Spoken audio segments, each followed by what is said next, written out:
taking a quick recap of yesterday.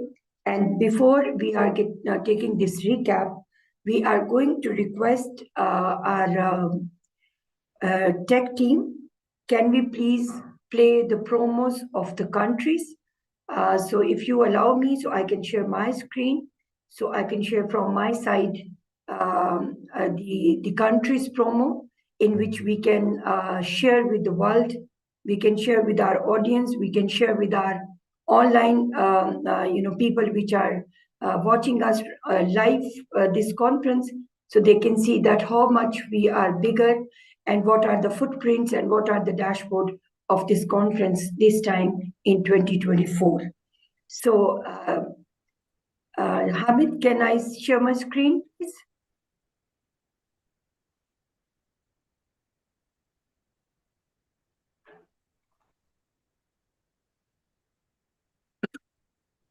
Yes, thank you, Ms. Mariam. You are co-host and you can share your screen and you can share it on your side.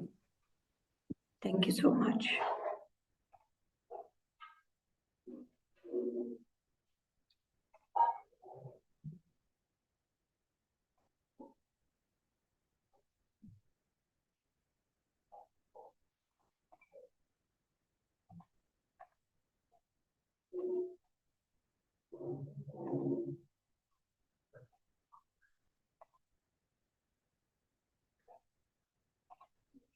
Just give me 1 minute, please.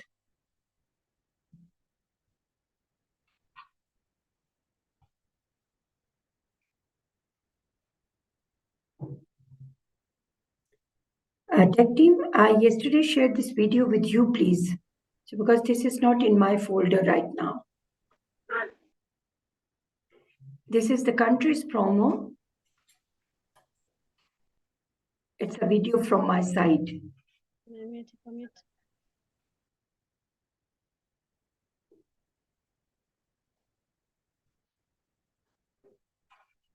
Can you please check this one?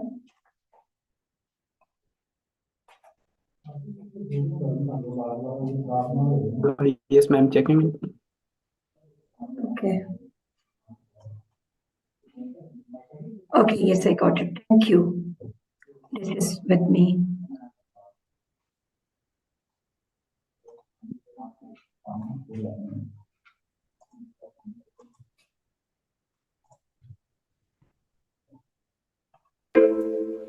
This is the Global Women's Anthem.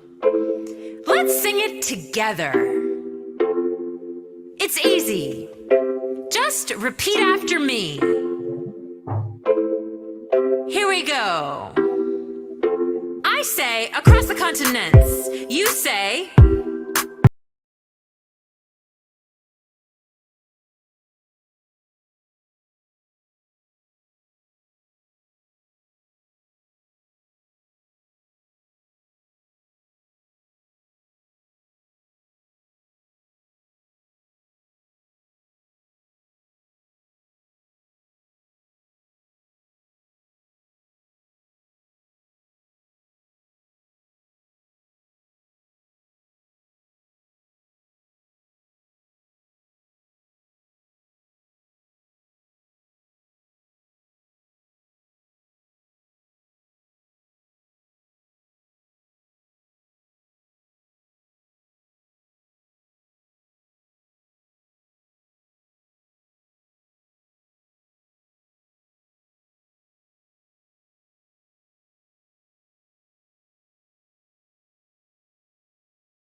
economy. Women are remarkable.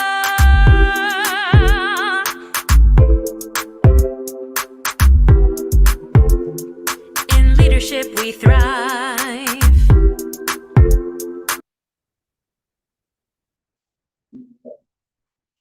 Thank you so much.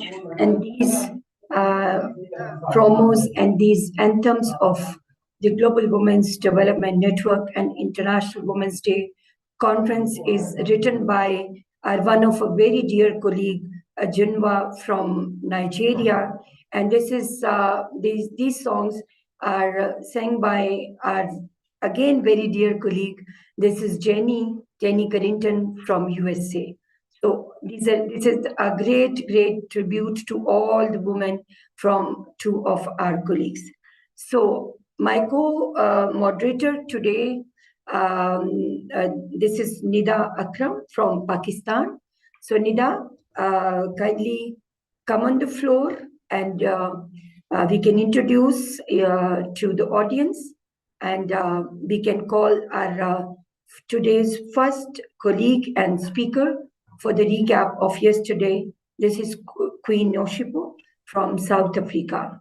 So first, Nida, I want that you come and you greet today's audience and the people in the house, and then we can take this session further.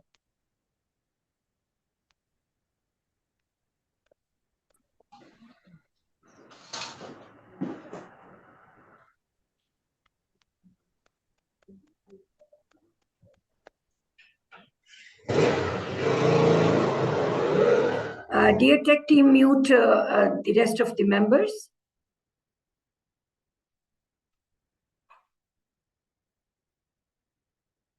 Thank you.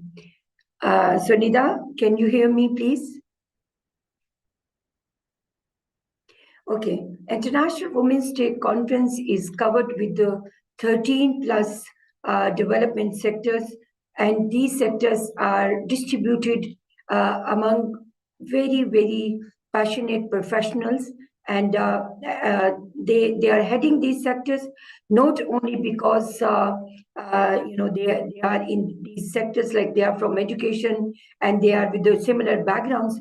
Actually, they are passionate leaders also. They are member of the communities. They are interrelated with the grassroots communities, and they are working for the non-profits. They are working for the corporate sectors, and they are working for the business sectors. So our sectorial heads are multi-tasker, and they are having multiple sort of knowledge for them. And every single sectorial head, starting from the community services till women in investments, are full of passion, are full of knowledge, and they are really struggling a lot for this conference to manage these sectors, to manage the speakers, to collecting people, to engage people, guiding them for their presentations.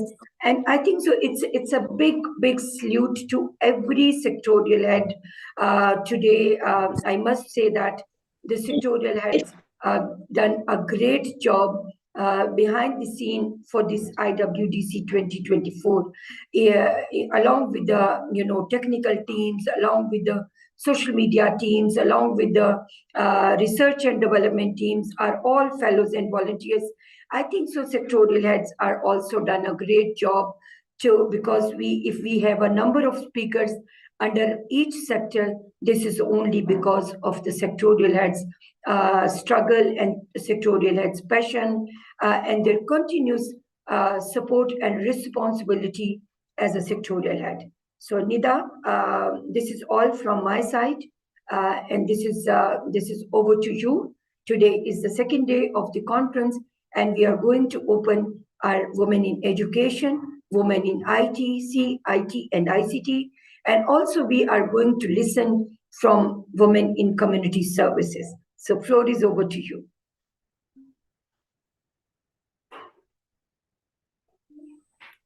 So hello everyone. Am I audible to all of you? Yes. Okay. So, hello, ladies and gentlemen. Good evening. And I'm Nida Akram, your moderator for today. And it's my pleasure to welcome you all in the second day of the International Women's Day Conference 2024 IWDC, Saving Women Future. So, right now I have a co-host, which I consider as a Mariam. Mariam, you're the co-host for me as well for today. So, okay. So, first of all, according to our things, we have a theme song first. First, we have done the theme song. Okay, so now it's time for the HRM Queen Nosifo recap of the day one. So I would like to invite ma'am for the recap of the previous day. Ma'am.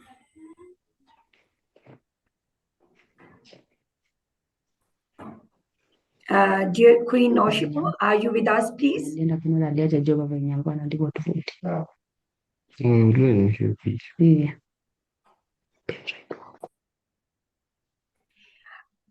anyone else from the audience, from my seniors, from my country heads? We have Ma'am Sozen with us. We have Ma'am Jonkar. We have our seniors with us in the room. So you can offer your services voluntarily to recap of the day. If our Queen is not available right now, I know that my country heads are quite capable and passionate persons which are in the conference on the day one, starting from the starting till end. So if anyone, Ma'am John, Ma'am Suzanne, anyone you want to recap of the yesterday, you are most welcome.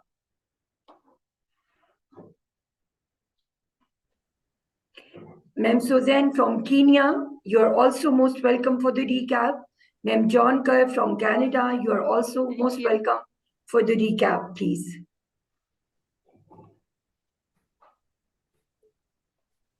I was muted.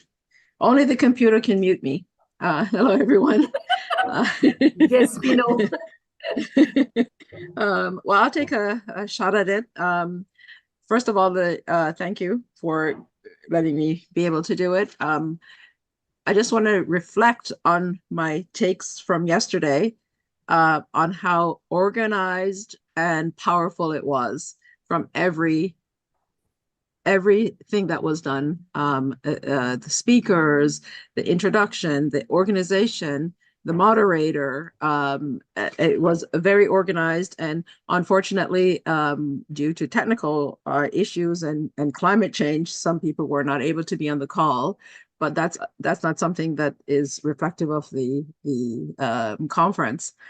It's very important that to also note that this conference has grown so large, but it still feels intimate, if that makes sense. Because I haven't met any of you in person, and I hope to meet some of you anyway at some point. But I feel like I know you, and I think in hearing some of the speeches, for example, we're all dedicated to the same things: increasing the status of women, recognizing what women do, how they do it, and the little things can make a big difference. So, looking at equality and empowerment may sound like they're sayings, but they actually have meanings in a community. They, because women, and I suppose men suffer for this, but having rules that doesn't let a woman feel that she's able to do all the things that's inside of her. Because I ran a women's center for 5 years, and I can tell you, I never considered myself a feminist, and still don't. I consider myself a community-minded person. Women did things that for everyone else, for their family, for their husbands, for their children, for the community, for their schools, and not ask for anything else. Now, that may not seem like a big deal. Like when you go to work, you get paid. So you're doing something for something. But to do something because it's inside of you is a bigger thing than anything else. Because the greatest gift is when you give something anonymously and not ask for anything else. And I think that when we talk about empowerment is that we are already powerful. We just have to recognize it. And I think that to me is what this conference is about. We talk about advocacy, we talk about empowerment, we talk about equality. The corporate world obviously has a lot to catch up for, making women do the same work with less pay. That's not right. So obviously we have to work on that. And girls have to see that their mothers are doing something. They have to see that against the odds, you can change things. And again, the advocacy for girls. But I think also Mary mentioned in her speech, the partnership, the collaborations with governments, with your community, with other organizations to bring forth what we want to get done. And I think that women will make the difference in peace. I know that I'm putting myself out there, but I think it is women that will bring peace into this world, because I don't think women want to see children die. If for nothing else, I think that is what I would love to see in my lifetime anyway. That's my vision. So Maria, you have a lot to do with peace. And I think that your message with the eco side as well, tying the peace and taking care of the environment is very powerful. So that was done yesterday. So saving women's future is a theme of this this conference, and I say we're saving not just women's future, but our world. So that's all I have to say. That's just my reflections. Thank you so much. Thank you so much, ma'am. ma'am. Thank you so much. And obviously, we will definitely love and to hear from your side as well that women will save. And women are also love like peace and each and in every phase of life as well. And you are such a motivation for all of us, I guess. As per we had discussed previously, that Ma'am John is you are so much like you are a motivated woman, and I personally inspired from your side as well. Now move on to another thing as well, which is basically I would like to invite Ma'am Tisa Taylor, a sectorial head and keynote speaker, for coming and giving us about empowering tomorrow leader, fostering gender inclusive leadership for a thriving future. So, Ma'am, please, Ma'am Tisa Taylor. Yes, I'm here. Thank you. Yeah, thank you so much, ma'am. Yeah, thank you. Do you have my presentation that was sent to play to do the presentation from your side? Nida, do you have the Nida, do you have the presentation? No, I don't have actually. I think the Zoom meetings have all the presentations as per decided, if I'm not wrong. Sorry, so yeah, for the entire sector today, yeah, so where will they play from? Who will be playing all the presentations? Do you know? Because yeah, they were obviously all sent. So I just want, obviously, so they played from a central source. So who you don't know who will be playing them, or no?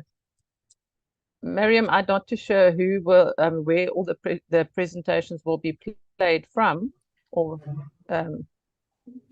because I mean we obviously I think some people could probably show their own, but I mean, is there not a central place that's going to be playing the presentations? I think so. Meanwhile, the jail is coming. I think so. Okay. Meanwhile, you can deliver your speech, and then you can take up your own sector. And in the meanwhile, jail will also join because she is suffering because of the load shedding. And I think so. Then she can manage, because I think so. The all presentation she is having with her. So we are ready to listen you first. And then you can take up your sector, please. Thank you. Okay, thank you. Can I just then share my screen? Will I be able to? Who can Hamid, give the right? Hamid, kindly give the rights of the sharing screen to Ma'am Tisa. Sure.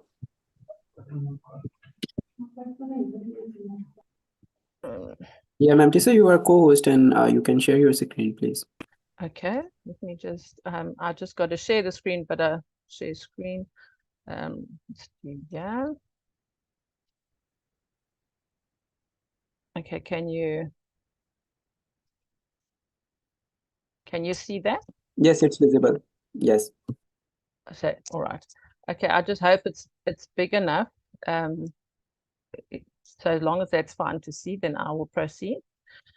Okay, so ladies and gentlemen, esteemed guests, the title of my portion of my presentation today is Ma'am empowering. Lisa, I Yes. think so from the button of cross, the next one is the square one. So you can press, so this screen is going to be bigger here Okay, with the so cross, this side. with the sorry, I know I'm terrible. Okay, I see this. Which side With is the with the closing cross, where from where we close the document. So okay, if it's you can not see my showing on cursor. my, I don't know why it's showing, it won't show the top of my on my screen. I Yes. wonder if Maria, are you present? Are you able to maybe share not this presentation? Ma'am, I receive your presentation right now, so may I? Please, if you can, because I don't know Sure. what's happening with my Sure, screen. sure. No problem at Thank all. you. I'll share it. Thank No problem, ma'am. All Is right. this okay? Yes, that's perfect. As long as everyone can see properly. Okay. Yes. Yeah. All right. Okay, so I will start then. Sorry. So the title of my presentation is Empowering Tomorrow's Leaders, Fostering Gender Inclusive Leadership for a Thriving Future. The next slide, please. Yeah, sure. I'm going to be talking about why it's really important to have leaders who treat everyone equally, no matter what their gender is. We'll briefly look at the skills leaders need to be able to create a diverse and an inclusive environment, especially focusing on helping women in leadership roles. We also want to find out what skills are needed and work at helping leaders to be stronger leaders through competency assessments and coaching. And then our goal is to fill the gaps in leadership and make a plan to have more women making important decisions. So we need to work together to make sure women's voices are not just listened to, but that they are respected. This way, we can make a future where everyone does well, regardless of your gender. Okay, next slide, please.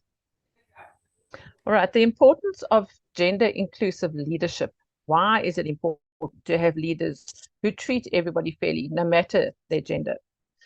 Well, firstly, studies have shown that having diverse leaders not only helps businesses grow, but also sparks new ideas due to the diversity, and which ends up making everybody more successful. We're at a point where we can unlock the full potential of women leaders. And it's important to realize that women leaders have unique perspectives on various matters, and that these perspectives, they haven't yet had the opportunity to be fully used yet. Okay, so leadership competencies for inclusivity. If we look at the important skills leaders need to create a place where everybody is included, the first skill is communication skills. And good communication helps people understand each other. It's about making sure everybody's ideas and concerns are not just heard, but they are truly understood. So we can all work together. Also, for any idea or goal to be achieved, everybody needs to be at the same understanding. And that is why good communication skills are vital. The second competency we would look at would be emotional intelligence. So to be able to understand and manage feelings within ourselves and feelings within others, it's vital for creating a supportive and an inclusive workplace. Leaders who are good at this can handle conflicts with understanding, making everybody feel valued. Thirdly, empathy is like the heart of inclusive leadership. It goes beyond understanding to feeling and sharing others' emotions. By practicing empathy, leaders build strong relationships and create a place where every voice matters. So women are just naturally more empathetic by nature. The fourth skill that is needed is to be able to be adaptable. You know, in a changing world, being adaptable is absolutely crucial. Things change so quickly, and being an inclusive leader helps you to welcome different ideas, not just from people, but also in thoughts. Being adaptable helps you to deal with challenges with an open mind, embracing diverse perspectives. And then lastly, we look at decision making. Having diverse opinions leads to better decision making. And your inclusive leaders know it's important to consider different views, creating outcomes that will reflect the needs and the views of a diverse group. Okay, the next slide, please. Empowering women leaders. If we look at this, let's talk about helping women become strong leaders. There are 4 broad areas, and these are firstly, competency assessments. So to help women leaders, we start by using tests to identify and support their leadership potential, their inborn potential that they have. This way, we recognize and develop their unique skills. A lot of the times you have these innate competencies, but you don't know because you haven't had an opportunity to actually practice them or to bring out this competency. So secondly, then we will focus on coaching and mentoring. Mentorship programs are really important. They guide and support women on their leadership journey, giving them helpful advice and connecting them with others who can help them succeed. And then your skills development in areas that you need to develop. So training programs are key. By giving women the skills they need for leadership, we not only make them better leaders, but also make organizations stronger. And then lastly, we need to help break stereotypes. To help women leaders, we must challenge and overcome unfair ideas about them. This means fighting against wrong beliefs that stop progress. By doing this, we make a way for more diverse and inclusive leaders. Okay, the next slide. This is where we need to create a roadmap for change. So we need to talk about making a plan for positive changes. Yeah, you need to ensure that you establish clear goals. The first step is to set goals that are clear and easy to understand, and they must be measurable. By deciding on setting goals in your organization for having more women leaders, you will show in which direction you want your organization to go and to grow. It's important to have organizational policies and follow rules that support diversity. By drafting these policies and sticking to these rules, we create a strong base for a culture that respects and celebrates differences. Continuous evaluation and checking how well we're doing regularly is important. By looking at our efforts all the time, we make sure we're on the right track. And if we do go off track, then we can ensure that we make changes to get better. And then lastly, we need to ensure that we are constantly encouraging allies. Making change is something that needs to be done together. We need support from everyone, no matter their gender.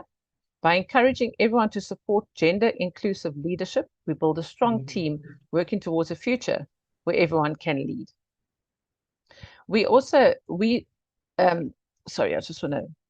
As we strive to empower tomorrow's leaders through gender-inclusive leadership, I would like us now to turn our attention to the resilient educators facing extraordinary challenges. The impact of war on education in the Ukraine has not only been profound, but has also called for unparalleled bravery and determination from teachers on the front lines. It's a stark reminder that leadership in all its forms is tested in the face of adversity. If you can just go to the next slide, please. Okay, it is my privilege to share my allotted time slot with a speaker who will delve into the challenges faced by these heroic educators, sharing stories of bravery and exploring the strategies employed to ensure a safe and supportive learning environment. In his speech, you'll find a common thread, the unwavering commitment to shaping a brighter future through education, regardless of the obstacles that we face. So without further ado, I would like to introduce Oleg Kanyatsky, who will shed light on the impact of war on education and the incredible resilience of educators in the Ukraine. I'm going to just give a quick background on Oleg. He is a native of Kiev in the Ukraine and possesses an extensive academic background in the field of education with a robust teaching career spanning over 14 years. He has garnered valuable expertise in English as a second language and English as a foreign language instruction. His notable tenure at Kiev National Linguistic University involved serving as a lecturer at Economics and Law Department and Translation Departments.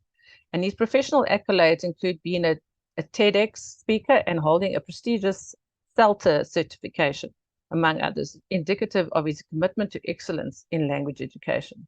Presently, Oleg assumed the role of an ESL teacher and methodologist at the Forward Language Center in Kiev in Ukraine. So Oleg, I'll hand this presentation over to you. It just continues on so that you can obviously scroll down. Thank you, Tessa. Thank you very much to this opportunity of having a chance to speak. If I can only ask, I guess, the IT department to allow me to share my presentation if it's possible, so that I'm in control. I was going to say, it Yes, does you can follow do on. it. Oh, okay. Firstly, I would like to stop my screen so you will be able to share your screen. I as guess well. I am able to do it already. Can you see my screen right now? Sure. Yeah, sure. Why not? Okay, great. Awesome. So my today's talk is going to be called Bravery in the Classroom, How Ukrainian Teachers Overcome War's Shadows to Eliminate Minds. It's funnily to say, because actually now I am in the middle of my class, and I had to give my students some activities to do to make them busy enough for me to be able to share this talk with you today. So additional thank you to them, because they're sitting there and doing their tasks, like actually now in the classroom while I'm talking. And obviously a few words upon what my presentation is going to be about. The impact of war on education in Ukraine has been profound, challenging, and highly impactful. Teachers have been at the forefront of dealing with the consequences of the conflict. Their resilience shines through the darkness of war as they continue to illuminate minds of their students with the courage and determination. This talk will delve into the challenges faced, the stories of bravery, and the strategies employed by the heroic educators to ensure a safe and supportive learning environment. I've decided to start my presentation with a simple question. When you wake up in the morning or when you go late at night, what do you usually hear? Is it the sound of your kids mumbling something before going to bed? Or maybe it's your husband who is kissing you in the cheek, saying that he loves you no matter what. Many men, many mind, many options to share. The sounds that we constantly hear and the sounds that we wake up from and go to bed sounds like this.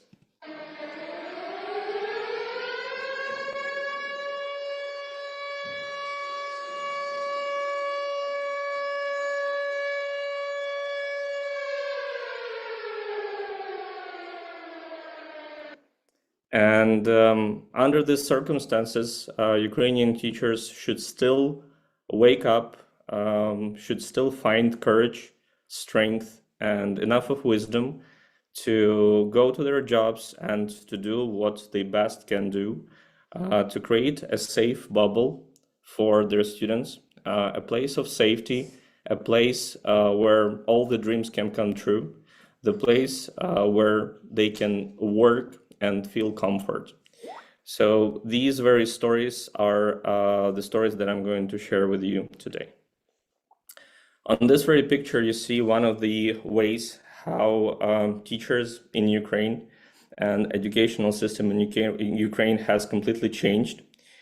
Now you see that it's an example of Ukrainian children take classes underground in the old subway in Kharkiv, in one of the biggest cities of Ukraine, to hide from Putin's missiles.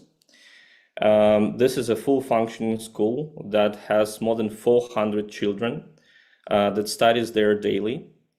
And these are the courage example that Ukrainian teachers, both men and women, are not afraid of any old man who has decided that he wants to rule the world and change the way we teach our kids.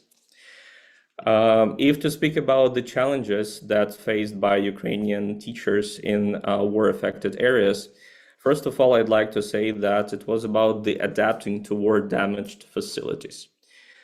This underground school hasn't appeared there just because of the will of the people.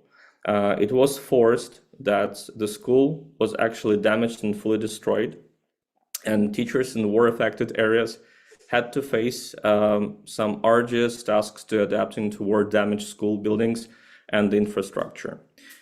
Their resilience is tested, and their strive to create a sense of normality and safety assure challenging environments. Obviously, the teachers should use some innovative teaching methods. Amidst the challenges, teachers have to demonstrate remarkable innovation using unconventional methods and resources to ensure continuous education for their students. More than 20 schools were attacked on average every day since the escalation of the war. And I guess there is no district, there is no area in Ukraine that doesn't face the same picture. Even in the area where I'm actually right now, we had a few missiles flying and we had some schools being destroyed. If to speak about some stories of bravery and resistance in the classroom, obviously it's important to speak about the acts of heroism and resilience amidst the adversity. Teachers go above and beyond to provide emotional support and care to their students, often risking their own safety to ensure the well-being of children. Students and teachers display remarkable resilience in the face of trauma, inspiring hope and strength within the war-affected communities. Obviously, we are to speak about the strategies which are used by teachers to create a safe and supportive learning environment. We have to remember about care and compassion, about the community building, which is extra important issues in this way of bringing education to every household and to every student. Teachers prioritize emotional support and create a nurturing environment for students, fostering a sense of security and stability amidst uncertainty. Building a strong sense of community within the classroom helps students and teachers collectively overcome the challenges brought by the ongoing conflict. And when we talk about overcoming the trauma, it's obviously important to speak about psychological support for students and teachers. Therapeutical approaches and resilience workshops are the key important things that are practiced throughout Ukraine right now to keep the mental condition of both teachers and students at a high rate. Because obviously, as I've played you before, it's quite difficult for people in general, not even for teachers, to accept this new reality we're living at, even though it's been 2 years now of a full-scale war between Ukraine and Russia. We still have to wake up in the morning and we have to do what we have to do, which is teaching our kids and providing them with the best possible education. Some innovative teaching methods in war-affected schools were implemented, such as interactive learning. Currently, we are using a lot of innovative computer technologies, international online platforms, educational platforms, that helps us to do lessons both online and offline, because in case of the alert, we have to take the kids to the shelter immediately, but the educational process should go on. And because of that issue,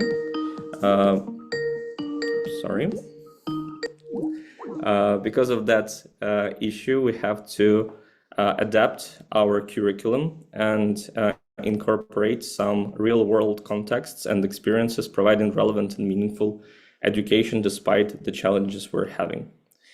Some collaborative efforts, such as partnerships between schools and some non-governmental organizations, also help a lot on our way to bring peace in the educational sector.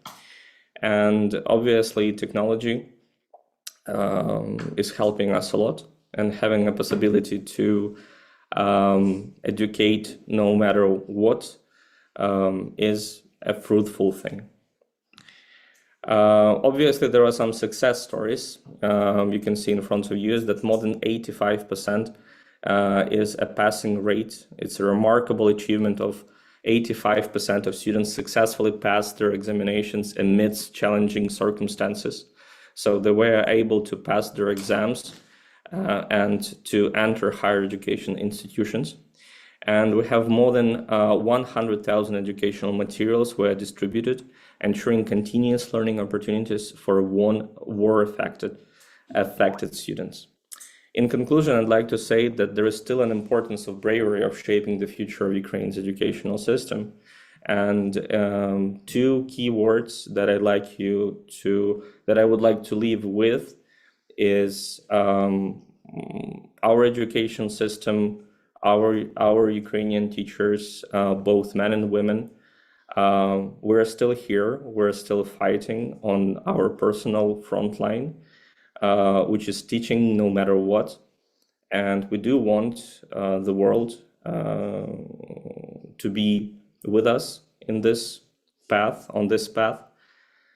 Resilience and unity will be a key important factor for us to overcome this problematic period of our existence, of our history.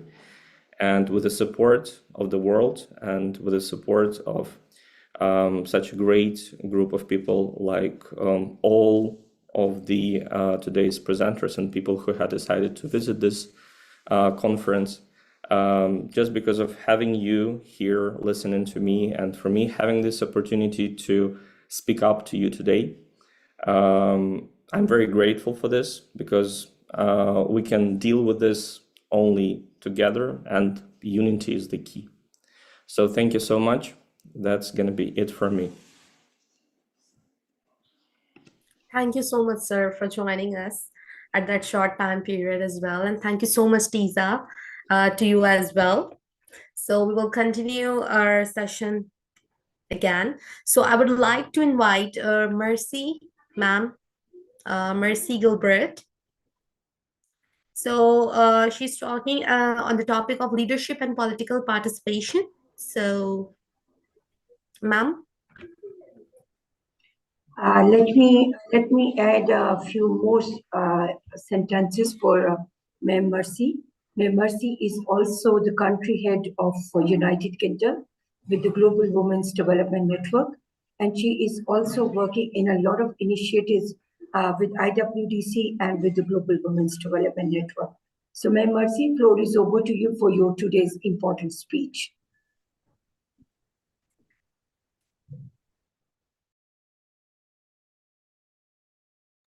So I'm going to have to swap over to my iPhone because my iPad is almost dead, and then I'll do the presentation.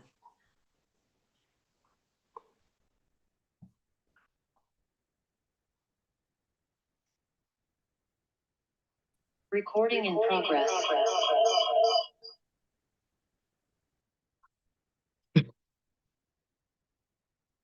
Hello, can you hear me? Yes. Yes, ma'am, you're audible. Yes. I sent you my presentation. I'll speak on education, mainly on education, especially education for women in Africa and in the third world. So I did have a presentation, but I think you've got it a little bit late to be able to share. Yes, the Zoom team, I forward the presentation of Ma'am Mercy. Kindly play for her from your side.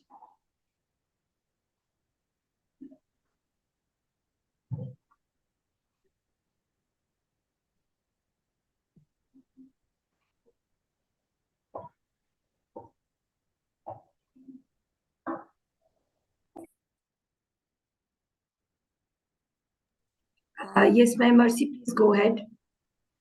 Okay, so if you can go to the next page, I don't know, because it's difficult to see. Yes. So we have an African proverbs that you educate a woman, you educate a village. So which in turn means that when we give and educate one lady, that lady can then educate a whole community. You're not just investing in one person. So a lot of times in Africa, what tends to happen, people will only put forward one person in their family to educate in order to be able to at least have one graduate or one person who's able to earn a living because of studying. There are many challenges that are faced in Africa when it comes to education, especially for young girls and women.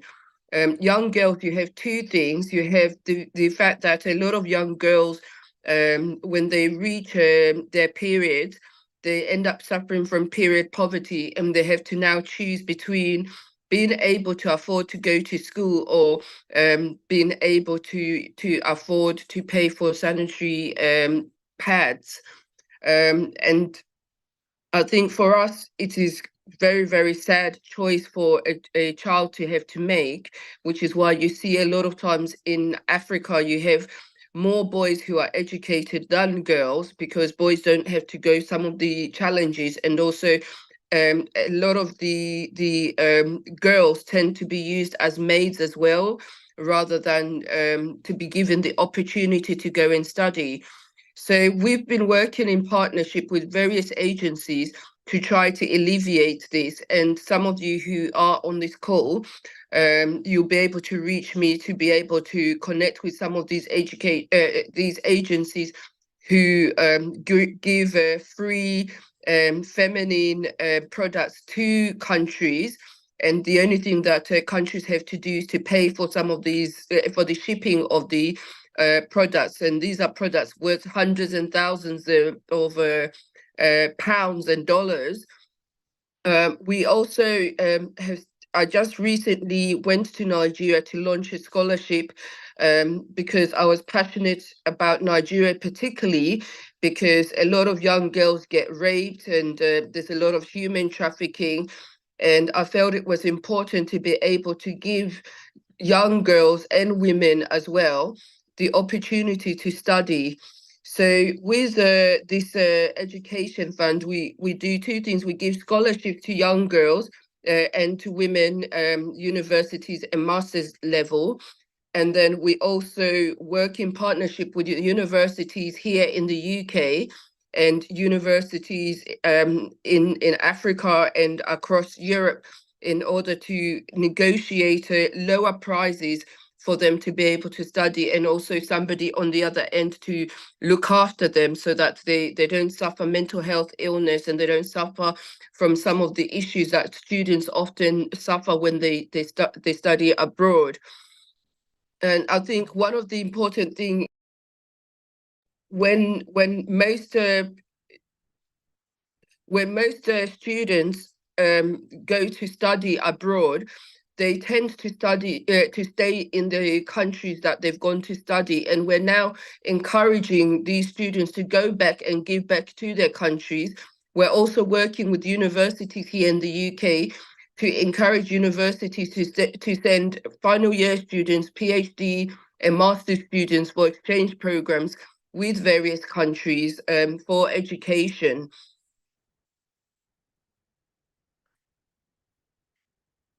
And then we're also working. I'm also working on a partnership with a queen in. We started off with a queen in Nigeria, who's also part of this platform, where we're educating women through agriculture, sewing, and IT.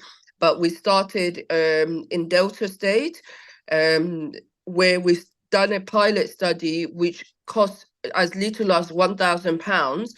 In order to educate young women so that they can learn how to farm, and they get certifications for these certificates for education for farming. And it's not just that, we also give them grants as well. So if there's anybody who's interested in such programs, we're going to be doing these programs next in Ghana and in Zimbabwe. Anybody interested in such projects anywhere else, and this comes with fundings as well. I think I've touched on some of the challenges already in my presentation.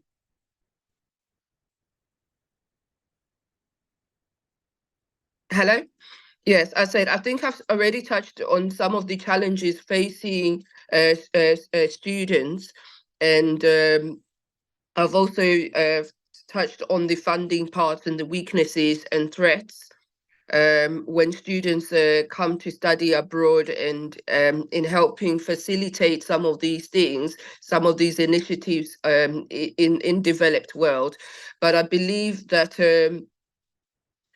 women are the future, and if we empower more women in education and in other areas, it will help move forward education for the future generations. If there's any questions. Well, ma'am, it's so amazing to hear that there are a lot of opportunities for women in today's world. And I'm personally so much inspired with a lot of women like you as well. And being a moderator, it's like so inspiring to work with IWDC. First of all, I would like to thank IWDC for giving us opportunity, as well as being a woman and being an inspiring woman, working with more motivated women like you. And thank you so much for your inspiration as well for the women. And if anyone else have question, yes, ma'am, Petria, ma'am. Dear Zoom team, can you please stop the screen sharing? Yeah. Thank you. So, Patricia, do you want to ask something, please? Yes, I do. Yes, please. Go ahead. Good afternoon, Patricia. Good afternoon, good morning, and to be in such a platform and to know that there are women like you actually exist, women who are supporting women to head where they're supposed to be. And there are so many people who lack the opportunity. And from where we come from, where I'm, as I said, from Kenya, we have so many areas where exactly what you're talking about is happening.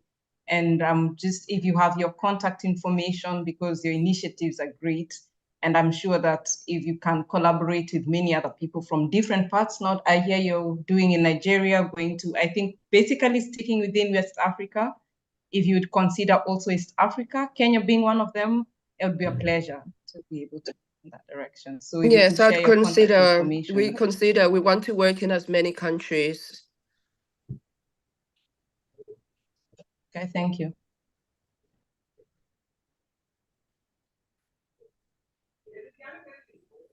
Well, ma'am, it's an honor for us as well to working with you in the future as well. Well, I think being part of this platform is what really inspired me to work with my partners to give back to women, because I think when we are working on this platform, especially being in the West, unlike being in India or across Africa, women in the West are not as deprived as those there. So a lot of women in the West want to give back, and especially even the men, I'm finding the men are supporting women more. So they coming up with all these initiatives, how we can help women, because women are the bedrock and the pillar of society, and that if we help women, we can change nations. And so this is how we decided to come up, and we're trying to also find initiatives to have other women within the UK that we're connecting with to support these projects we're doing across the developed world, so we can make it bridge the gap, especially like the former person to do with Ukraine, where there's a lack of a shortage of food because of the Ukraine war. Thank you so much. Thank you so much. We have another hand raised by Bernard. Bernard, can you want to ask a question? Bernadette, can you please unmute yourself and you can ask question to Ma'am Mercy? Hello, good afternoon. Hello, good afternoon. Good afternoon. Yes, it's a pleasure to be here again today. Thanks to God and Mariam for this great coordination. As I was listening to the speaker, the woman from America, we don't know the name because some of us are finding it difficult to use even our cell phone because you know the problem with technology. But from her speech, it is good because for some of us here in this developed country, Sierra Leone, we still have challenges, especially in the education sector. We still have schools that are still running 2 shifts, and that's the learning environments or are not conducive for the children. So when I heard of that, it's very, and I want to say, if Sierra Leone will be considered for this opportunity, then it will be nice, especially in the second city, in the second capital city called Bo Town. That's just what I want to add. And I have my own presentation to do, but I don't know, should I send it through your WhatsApp or what? Because I'm really finding it difficult to use the laptop. Yes, and even yes, no problem. You can send us on the WhatsApp and our team can play for you. All right, okay. Thank you. Thank you. May I say something, please? Yes, ma'am. Yeah. Sure, So, ma'am, sure. Mercy, I had to take you a little bit to task around North America because the need is great in North America as well.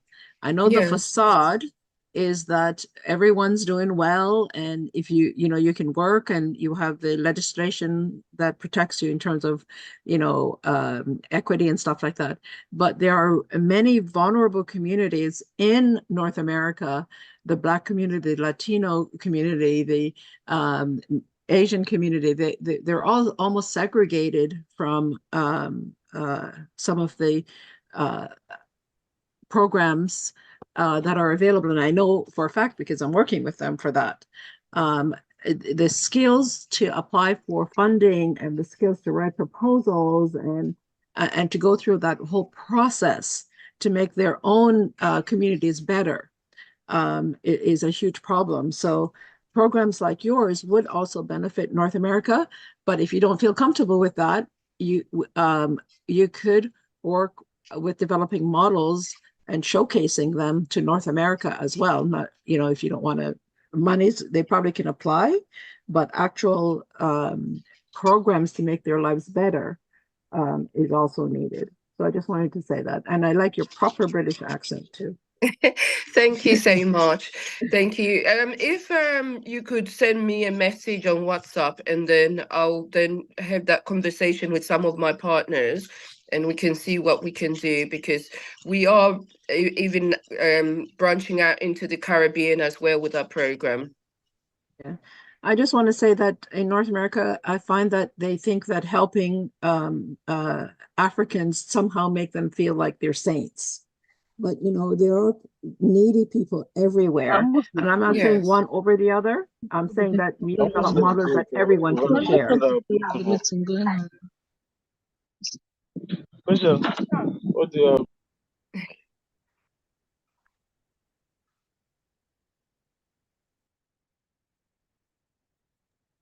Thank you, Miriam.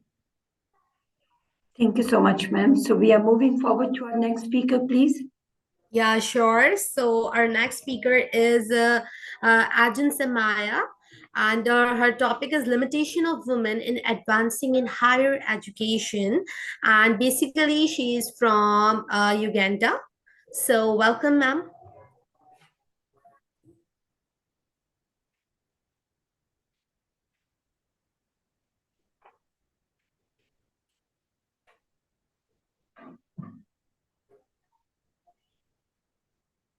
Ma'am, agents, if I pronounce her name exactly. So, Ma'am Tisa, who is the next speaker, please?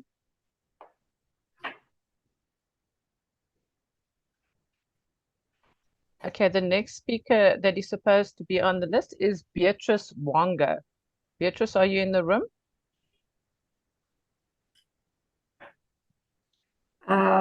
I think so. I didn't see his name in the room. Okay. You can announce again if they are available. Yeah, so Beatrice Wonga from Malawi, are you in the room? Okay, if not, then our next speaker is Aisha Nyemba Kayabwe from Zambia. Aisha, are you in the room? The room. Yes, I Okay. am. Okay, Aisha, let me just introduce you briefly. Aisha Nyemba Kayabwe is speaking on dismantling gender stereotypes. As an educator and proud proprietor of a school, she's deeply committed to advancing the cause of women's empowerment and gender equality in education and beyond. And then on this International Women's Day conference, she's reminded of the critical role education plays in breaking down barriers and creating opportunities for women and girls worldwide. So, yeah, you may go ahead with your presentation, Aisha. Okay. Yes, we are playing the presentation, so you can be. We are sharing screen for you. Thank you. Good afternoon. Good morning. I don't know. Ladies and gentlemen, if they are there. This is my first time to present in a big conference like this one, and I'm really excited and also scared to present in a conference where there are big learned women, and I'm just giving my overview on the Zambian education. I stand before you to shed the light on a pressing issue within Zambia education system, dismantling gender stereotypes. Whether I'm saying, though I say in Zambia, I know these gender stereotypes are almost everywhere in the world. As an educator and the proprietor of a school, I've witnessed firsthand how these stereotypes can hinder the progress of both students and educators. Join me as we delve into the depths of this issue and explore avenues for empowerment through education. In my introduction, we see that the gender stereotypes permeate every aspect of our society. In our education, this stereotype dictates society expectation for boys and girls, influencing education opportunities and outcomes. Today, we explore common issues such as gendered expectation, access to education, curriculum bias, and teacher expectation and career aspiration. Let me take you a little bit in the brief overview of Zambia education system. Zambia education system consists of 7 years of primary education, followed by 5 years of secondary education and tertiary education. Despite the government goal of providing quality education to all Zambian citizens, gender stereotypes persist, affecting student academic and career choices. But what is the definition of these gender stereotypes? You know, gender stereotypes are oversimplified beliefs about roles or gender roles, behaviors, and characteristics deemed appropriate based on gender. These stereotypes reinforce traditional gender norms and may lead to discrimination and inequality. What are the examples of stereotypes in education? The example is from biased curricula to an equal treatment in schools. Gender stereotypes manifest in various forms without our education system. These stereotypes perpetuate inequalities and limit student potential. For example, in the textbook, you might depict men as leaders while women as passive caregivers, or just doing roles that are meant for them to do, to clean, to wash, and so forth. Teacher training programs that do not address gender biases or provide strategies for promoting gender equality in the classroom can contribute to the perpetuation of these stereotypes. Teachers may unknowingly hold biases that influence their interaction with students and perpetuate gender stereotypes. What do I mean in here? You find us as teachers, whether we are female or male, we perpetuate these gender stereotypes by telling a girl, you don't behave like that because you are a girl. You have to behave this way, not that way. So we perpetuate those things in the classroom.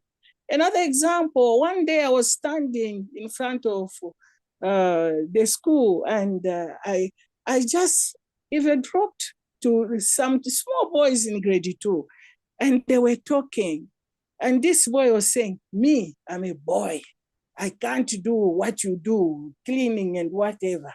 And me, I'm a boy, you are a girl, you have to do ABCD. So I looked at that situation and I say, these gender stereotypes are not just from school or they are coming from home, where parents are teaching these children to behave the way they behave. Policy that tolerate or condemn gender-based discrimination or harassment in school contribute to the perpetuation of stereotypes. For example, an equal treatment of boys and girls or tolerance of bullying. We find in schools where there is a co-education, the boys bullying the girls or the girls also bullying the boys, which is not good for an environment where we are giving a learning, we are giving education. What is the impact of gender stereotypes? Gender stereotypes have far-reaching impacts, contributing to reinforcing traditional gender roles and limiting opportunities for both male and female students. Addressing this stereotype is crucial for promoting equal opportunity and fostering an equitable education system. So we are going to look at deliberate policy perpetuating gender stereotypes. How societal perception promotes gender stereotypes, efficiency of existing mitigation efforts.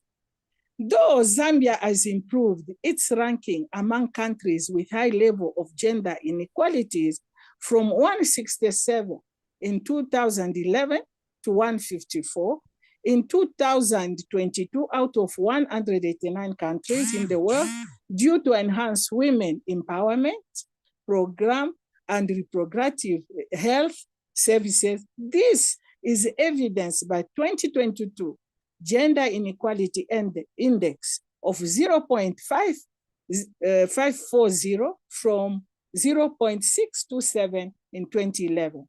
Despite this improvement, women participation in the development process remains low. The policy objective and measures outlined in Chapter 4 of Zambia National Gender Policy are comprehensive and address various aspects of gender inequality and empowerment. Here is a breakdown of each objective and its associated measures.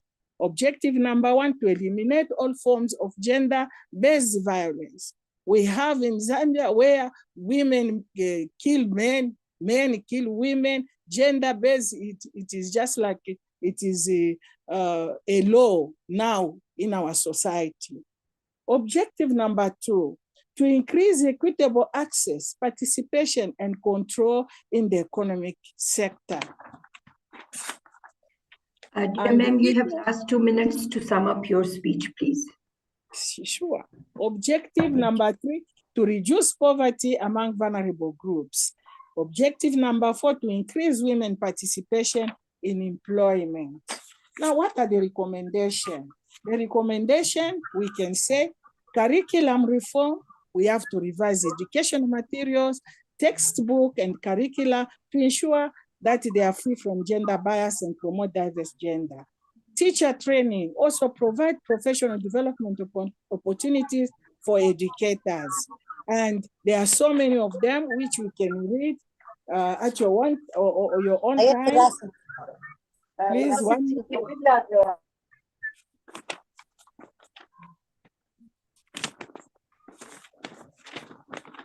In conclusion, I would like to say only one policy which is very important in the Zambian curricula, the re-entry policy.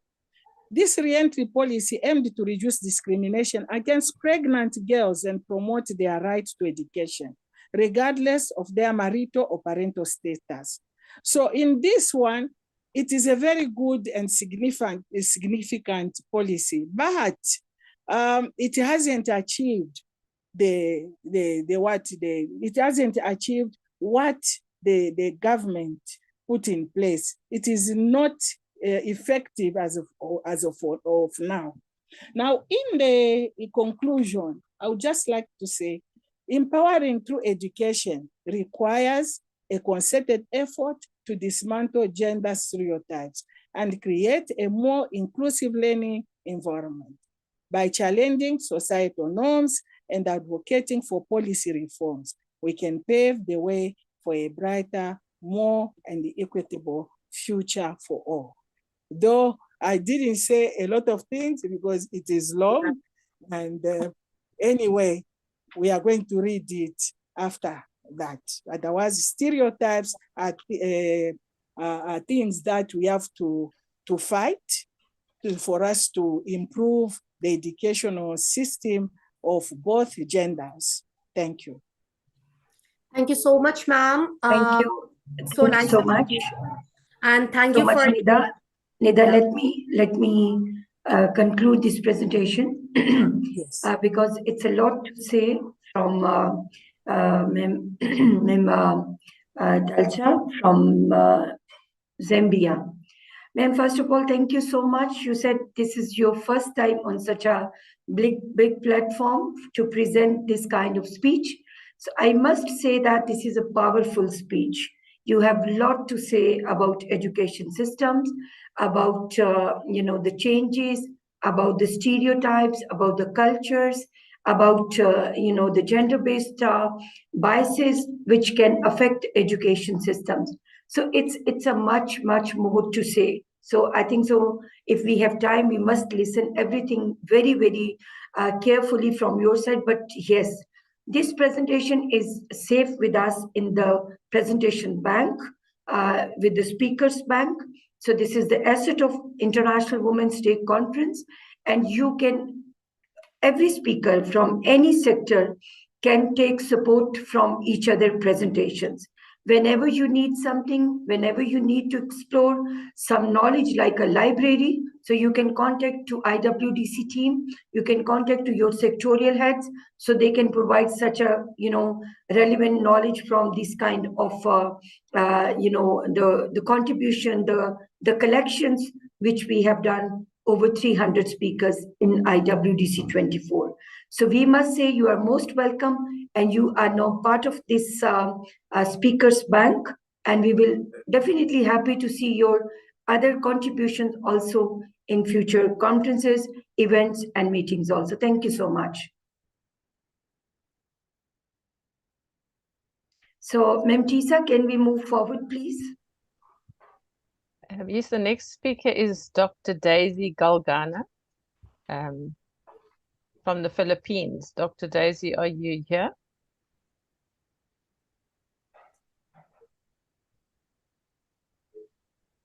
Okay, if we move on, the next speaker after her is Dr. Olatunde Abimbola, who is from Nigeria. Are you here, Dr. Olatunde?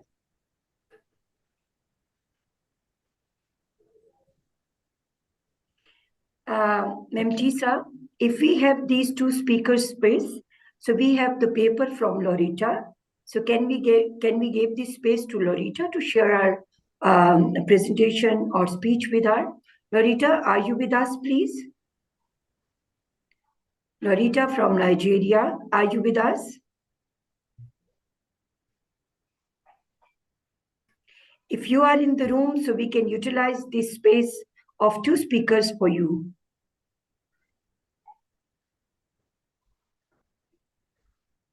I think so she is also not in the room, so we can move forward, please. So according to schedule, we have a cultural performance, ma'am. After these 2 speakers, we have a cultural performance. Okay. Yeah. Okay, dear tech team, can you please play the cultural performance from your side?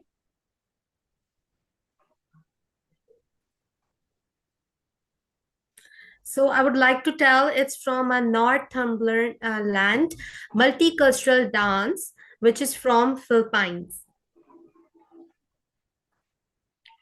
Yes, but we have another performance also, which I have already sent to the tech team. Hamid, can you please play for us?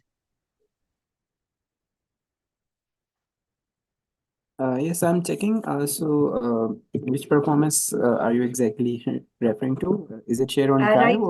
Right now, you received from from the group. Okay, so that is in WhatsApp, right?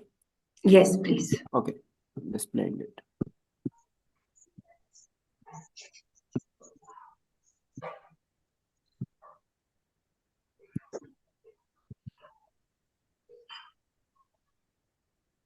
Can I send you again?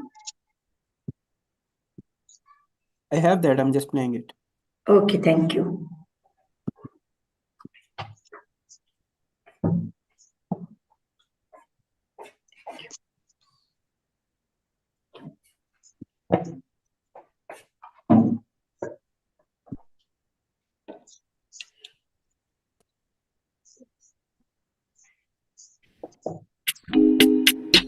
The King of Subada, 2020 and beyond.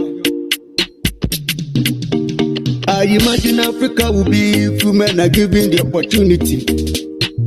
This is the time to balance the gender inequality and stop discriminating against women who are in the sinful majority.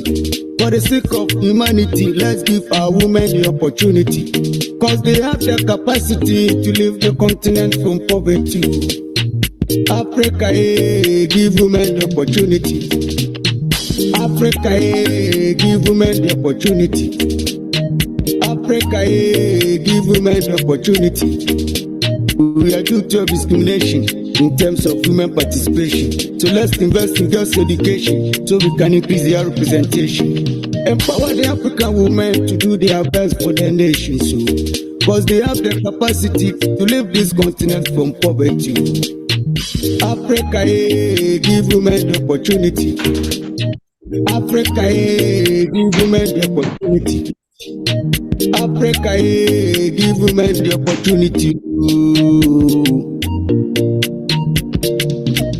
It is so sad. It is so painful. African women have no reputation, even in their quest to serve nations, face opposition, discrimination. They go through intimidation, humiliation, and sometimes condemnation.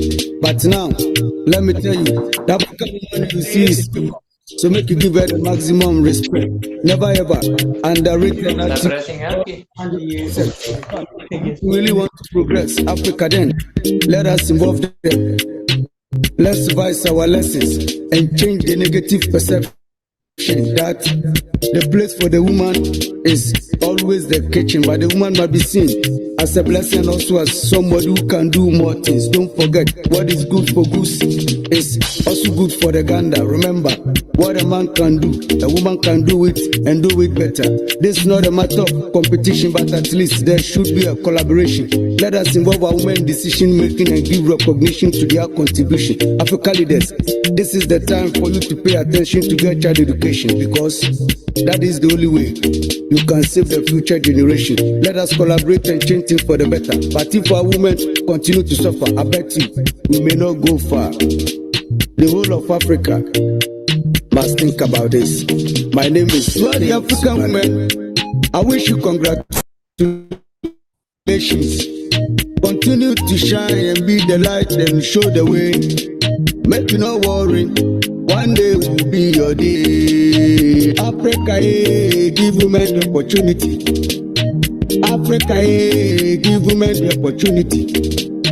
Africa, give women the opportunity. Africa, give women the opportunity. Africa, give women the opportunity.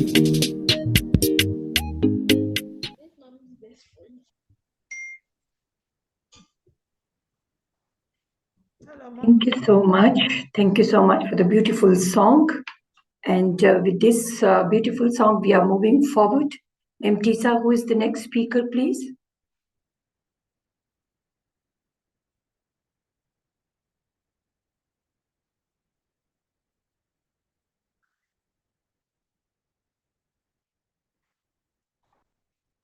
So we have Lorita with us in the room now. So can you please invite Lorita for her speech? Mtisa, can you please invite Lorita? Lorita from Nigeria, are you with us? Yes, I'm here. Good evening, everybody. Good evening, ma'am. Floor is over to you for your speech. Oh, okay. All right. I already sent to Maria. Can she please project it? Okay. Yes, I will send it. So Maria, you can share screen from your side even for her. Yes, just a moment. Okay, thank you. Hamid, can you please give access to Maria? Yeah, Maria is just responding that she needs a moment to project it. Yes, access is given. So Maria, you can share screen, please.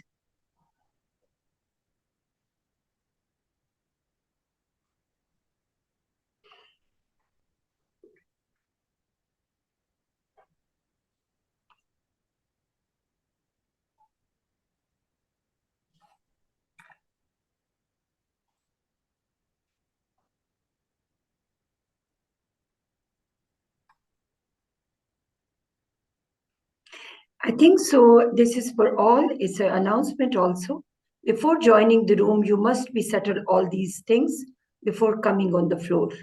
So, you know, settings of the presentations and your sharing screen will be done before you come in the room. Thank you so much. So, Maria, are you ready with the screen sharing, please? Yes, I'm just opening it now. Okay, thank you.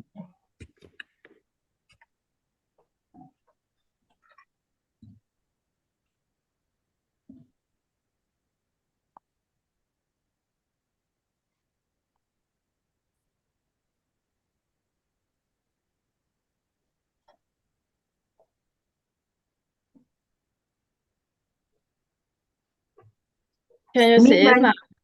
Okay. So meanwhile, we are waiting for the screen sharing from Maria. This is the announcement that 8th of March is the Women in Investments, Women in Tourism, and we are the closing ceremony with all our working teams, with all our sectorial heads, our working team, our social media team, our fellows and volunteers team, our moderators. Everyone is coming in the closing ceremony also. Sectorial heads are going to be wrap up your sectors with the 5 minutes impact sharing and analysis speech on the closing ceremonies. Working committees and the tech team and the fellows and volunteers are also coming to share their journey of the preparation and the procedures to make this conference successful. So it's a gesture of thanks to everyone which are coming on the closing on 8th of March. So kindly be prepared well on time. So because everyone which is the part of this journey from last 6 months, from last 5 months, you are with us. So you are all are invited warmly on the 8th of March to closing this beautiful conference. So this is the announcement. So now, Maria, are you ready?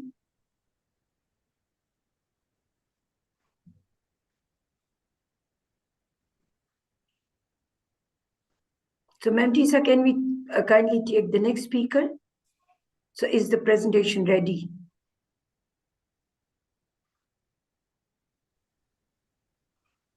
Maria has started sharing screen. Okay, thank you. Okay, good evening, So, everybody. Ma'am Lorita, you have 7 minutes for your speech, please. Thank you. Okay, thank you very much. My name is Loretta Ahokpeme. I'm a Clear Connect and Development Initiative. I am going to be taking just a brief talk on intersectionalities and how we can break barriers through intersectionality lens. And of course, we already know the theme for today's this year's International Women's Day, Counter in Accelerating Gender Equality Through Economic Empowerment. But I will not be talking on that. I will actually take a overview of the International Women's Day. Hello, Maria, are you moving with me? I am on the overview now. Yes, should I continue? Okay, International Women's Day is, of course, we know is an annual event with different themes every year. And it was first celebrated in 1911 in Austria, Germany, and Switzerland.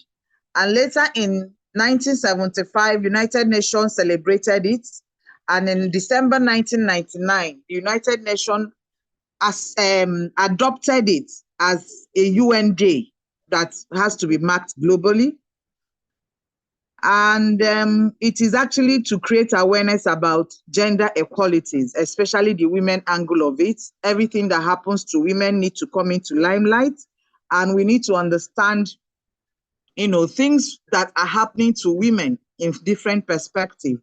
And when we look at the definition of terms, breaking means separate or cause to separate into pieces as a result of a blow, a shock, a strain, interrupt or a sequence or cause.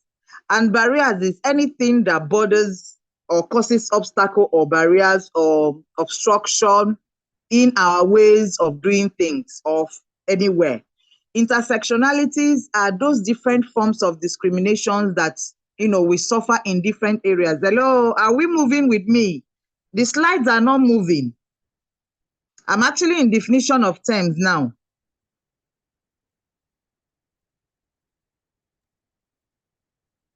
Sorry, is it right? Okay, so intersectionalities is just, viewing all the issues about women from different localities, regions, perspective, different status, race, creed, anything we want to talk about, about intersectionality, they are all there.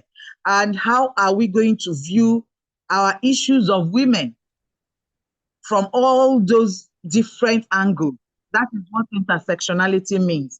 And the lens is just the way we see it. It is a transparent part of the eye, if we want to look at it like that, that clearly directs images of light onto the retina, or a piece of transparent material that has two opposite regular sides. So we just need to look at it from different lenses to understand the issues women are passing through every day. Can we go to the next slide, please?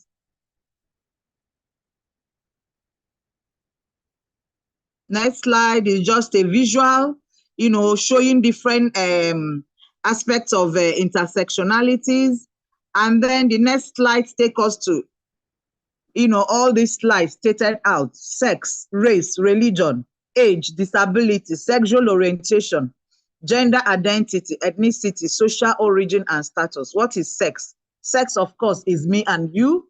I am a woman, you are a man, or the other person is transgender or anything, because the sexual orientation has come to bear. Even if so many of us may not ascribe to it, I am an African, I may not ascribe to it generally, but I still feel that they are women, they are human beings, and also have rights. So all we need to do is try to do what? Respect them as much as we can and be inclusive in our thoughts and in our actions. Another one is race. We come from different races. I'm an African, like I said, and I have different issues facing me as an African. I'm a Nigerian. Even in Africa, I am a Nigerian, and I have different things facing me as a Nigerian. And I'm of Igbo race. I also have different things, issues facing me as a woman in Nigeria, as an Igbo descendant. So we don't have the same issues facing an Hausa woman or a Yoruba woman or an Ibibio woman. We have different, issues facing us because of culture and traditions of our people. And then we talk of religion. A lot of us are in different things, called religion. And in those religions we believe different things. But even as we believe in those different things, we need to understand that we are all women. And there are issues and barriers that are obstructing women's growth and development. So we need to work together, irrespective of which religion we belong. And then our age also. Our age have a lot of bearing in what we are doing. Now we are at the age of globalization. A lot of things have changed. No matter how fast we think we are moving with the globalization, we may not actually be able to meet them because of different ages, our demographics. We have elderly women, we have the younger ones, we have very young ones, we have the adolescents, we have the youth. So we may not be able to match what happened to people that are in their 70s now with what is happening to people in their 50s, people in their 30s, people in their 20s, and people in their 10s. So, the age also have to be a very serious issue for us, that when we are talking about women and girls, we talk about it inclusively, bearing in mind that we are of different generations, and as we are in different generations, different things happen to us as we grow. And then we talk about disability. When we talk about women, sometimes we are not intentional about including the people with disability. We talk about women, yes, it's an umbrella name for everybody that is of a female sex. But at other time, like I keep saying, the intersectionalities are so many that sometimes we forget that there are people like people that live with disability. And these people with disability also need us to take them with us, string them along as we are moving. Do not leave anybody behind. That is what the SDG slogan is. Leave no one behind. So if we must achieve results in what we are pushing for, which is gender equality, we must then be intentional about including everybody. I spoke about sexual reorientation, so I don't need to go back there again. Then gender identity is part of the sexual orientation, because a lot of people are already saying they are this, they are that, they are no longer female, they are men. And some men are saying they are women, they see themselves as children and all that. So we need to also look into it, in as much as it was not our cultural and traditional belief.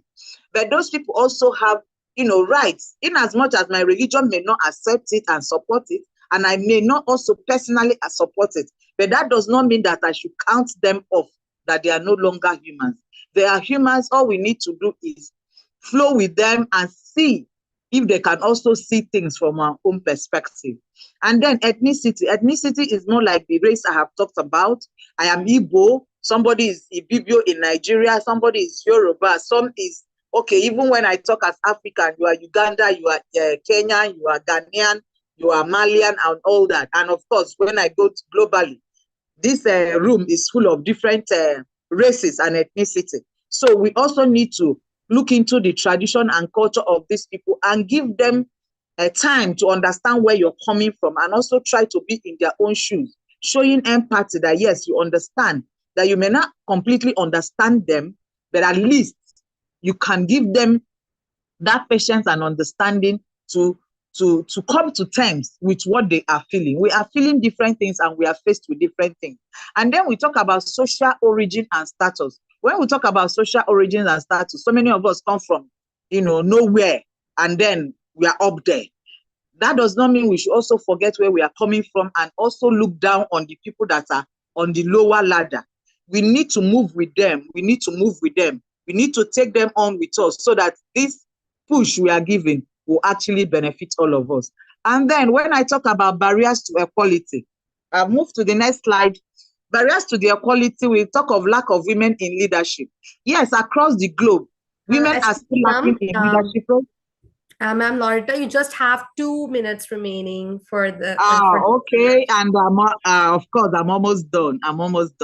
I'm just in the second to the last slide. So we talk about lack of women in leadership. Across the globe, women are still in the lower ladder of the leadership roles in the world, globally. And then when we come to our local regions and our localities, we'll see that women are still nowhere. So we need to continue to push harder. No matter how hard it is, we don't need to give up. We need to continue. Then poverty and lack of economic opportunities. Yes, poverty has been feminized, and we need to change that narrative. We can no longer accept it that women are the face of poverty. No, no, no. And economic opportunities, women are actually striving in their different level of engagement to ensure that, they have the financial balance to, speak to the world and contest for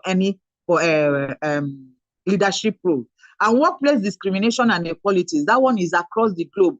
Women are seen as sex slaves everywhere, even in the office, even when they exhibit the highest form of professionalism. Somebody will want to bring them down using, sexual advances and all those things. So we need to actually look into it and see how we move on and, move beyond this. And imbalance in unpaid care work. Of course, we know that wages are very low for women across the world.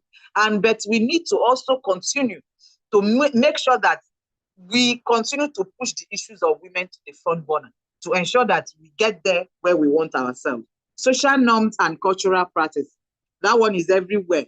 We know what our cultural practices are, and we know that it's a serious barrier to the growth and development of women. And then we're talking about breaking the barriers now. How do we pull down these barriers? How do we destroy and remove these barriers? We need to be intentional about them. And like I said, the different lenses, we need to look into it seriously and not just say, hey, because I'm a Nigerian, I'm only fighting for the Nigerian woman. No, those in US, those in Canada, those in Nepal, those in India, those in Pakistan, we all need to work together. When we see ourselves as women that have common goal. We may not be coming from the same area, we may not be coming from the same platform, but we need to understand that we are all women. You have issues, I have issues. We are facing the same kind of issues in our region and in our communities. So we have to work together, hold our hands together, and continue to move on and support ourselves. That's the major thing. Support across the world for women everywhere we see ourselves. And then we talk about internal examination. How do we see ourselves? Thank you so much, ma'am Loretta. So we are almost, you are already over your time. Thank you so much. We have your presentations. If anybody wants to see this presentation, so we may share with the audience also. Thank you so much for joining us. So, ma'am, thank you very much for allowing me to speak. You are most welcome. Thank you so much. Yeah, thank you so much. So, Nida and Ma'am Tisa, are we moving forward to the next? Yeah, exactly. So our next speaker is Dr. Samia Tasleem. She's here. Ma'am, are you in the room? Dr. Samia Tasleem.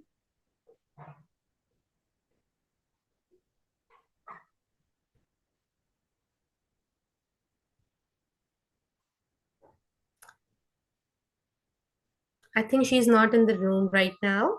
Okay, please take the next forward. one. Yeah. Yes, please. So we are moving forward, and I would like to invite Hawa Othman, and I would like to introduce her that her topic is the impact of war on the education of people with disabilities. As the founder of Schools for Education for People with Disabilities, Rehabilitation and Vocational Training. I cared about young women with disabilities in order to create a future for them, and was the director of the education office at the Federation of Mental Disabilities. And basically she's from Sudan. So welcome to IWDC.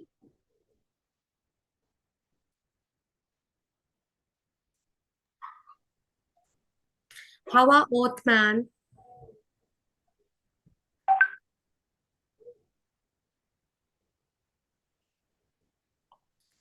Ma'am Hawa, are you with us?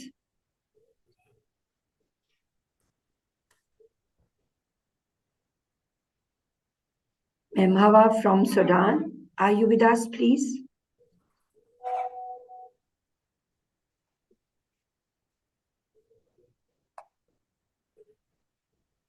Okay, Nida, move forward, please. Yeah, sure. So our next speaker is Layal Qaddar, and our topic is empowering women in education. Layal is basically from Lebanon. So is he in the room? She's in the room. Can you please confirm it, ma'am?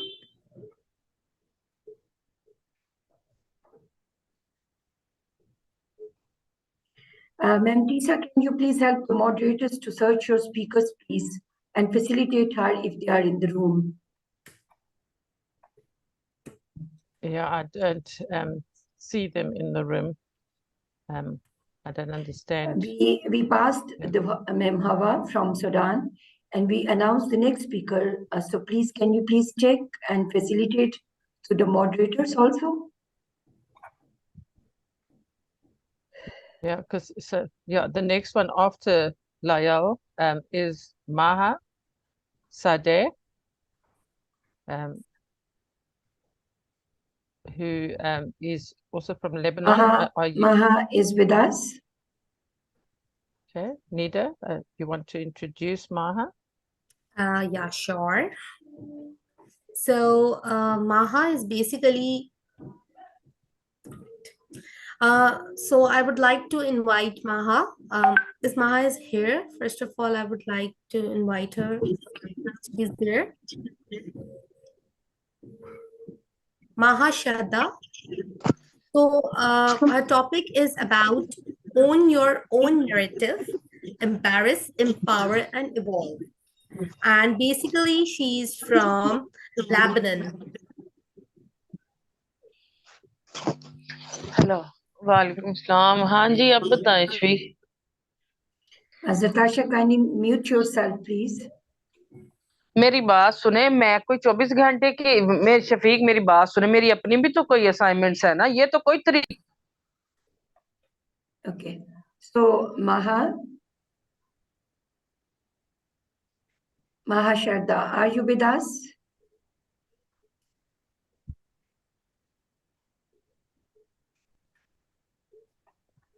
I don't see her in the room either. So consecutively, 3 speakers we don't have in the room. I think so. So, Ma'am Tisa, what do you suggest? Can we move forward? Yes, the next lady on the agenda is it Negat Sayed. She did send her apologies before and saying that she's unable to speak tonight due to a research task that has come up across her desk. And then after that, we have Patricia Habibi. Patricia, are you in the room? Yes, Patricia is. So Nida, I don't know if you want to introduce Patricia. Did you So hello, Patricia. So I would like to tell So I would like to tell about Patricia, that Patricia is a 40-year-old from Kenya. She's a passion for education and hold a bachelor degree as well in education, specializing in science from the University of Nairobi. Additionally, she has honored her skills through various certification, including a certificate in digital freelancing from CWICT, among other. Their certification have provided her with a solid foundation in using technology and digital platforms to enhance the learning journey. I would like to tell her more about her, that since 3 years ago, she's a private home and online tutor specializing in the British curriculum. So welcome, ma'am, an IWDC conference.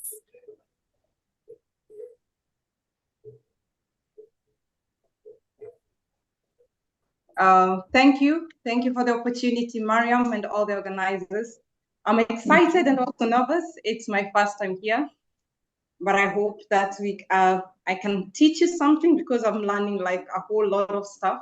I hope from my presentation, we can glean a few things from it. So I'm ready to present. So are you sharing your screen from your side? Yes, okay. I would like to. Yes. Okay. Okay. So Hamid, can you please allow Patricia to share her screen?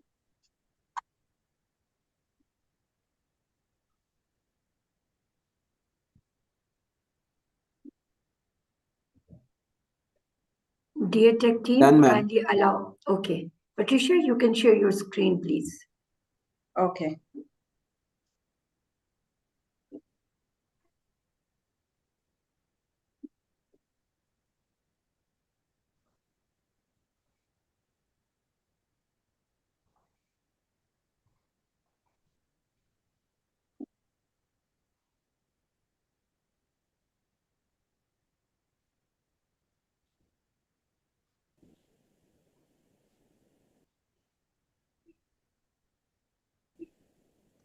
All protocol observed, ladies and gentlemen, good morning, good afternoon, good evening.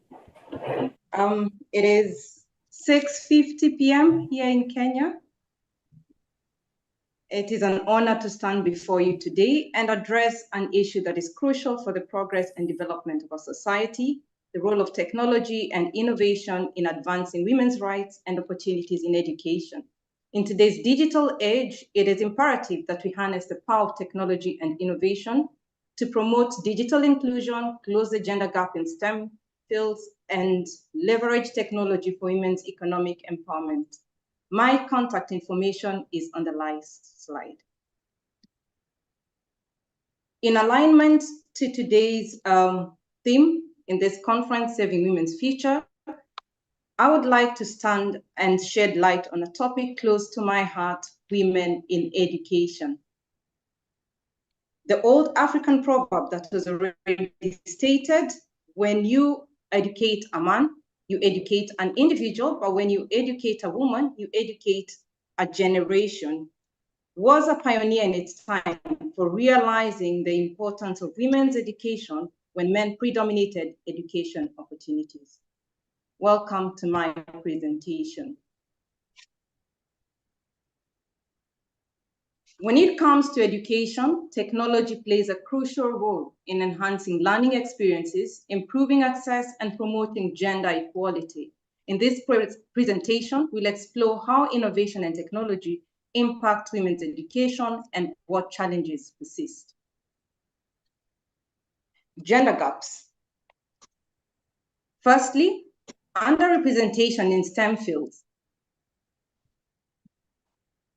Globally, recent data from UNESCO indicates that only 28% of researchers employed in research and development are women.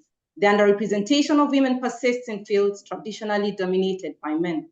And despite many and varied efforts to eradicate it, the glass ceiling for women in science is the hardest to break. Second, artificial intelligence and gender stereotypes. This has contributed to gender stereotypes perpetuated by AI systems, such as misogynistic voice assistants. For example, Siri, a widely used female gendered voice assistant, has been shown to give submissive responses in the face of gender abuse. Also, in the field of AI, only 22% of professionals are women. Leading AI conferences have just 18% female authors. Thirdly, internet access disparities. Globally, 69% of the male population had internet access in 2022, compared to 63% of the female population. This means that 259 million more men than women were using the internet. Let's analyze the graph in the next slide for better understanding. As you can see in Europe, men access to internet was 90% vis-a-vis the women 89%, not bad at all. In the CIS, which means Commonwealth of Independent States, that was formed in 1991 by Russia, and 11 other republics that were formerly part of the Soviet Union, the female and male internet access is almost equal at 84% and 83% respectively. In America, there is no gender parity when it comes to internet access, with both male and women accessing the internet at 83%. And clearly from the graph, we can see that in Africa, we are lagging, with 45% men accessing the internet and a paltry 34% of women accessing the internet. How do we bridge these gender gaps? Through gender transformative education and technology. Gender transformative education aims to empower girls and women through education. Technology can be a powerful tool in achieving this goal. When women have access to and understand the power of technology, they can be able to exercise the freedom of expression, education, and employment opportunities. This can be shown in the short clip that I will be playing for you.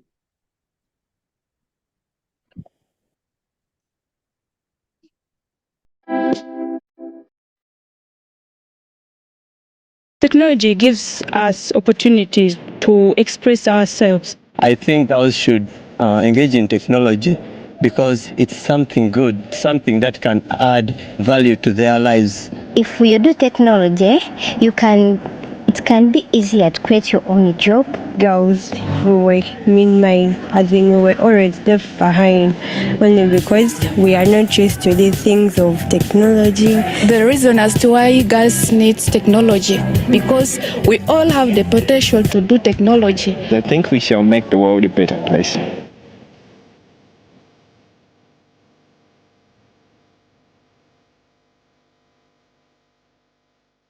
Another way to bridge the gender gap is by providing and protecting women's rights in online spaces.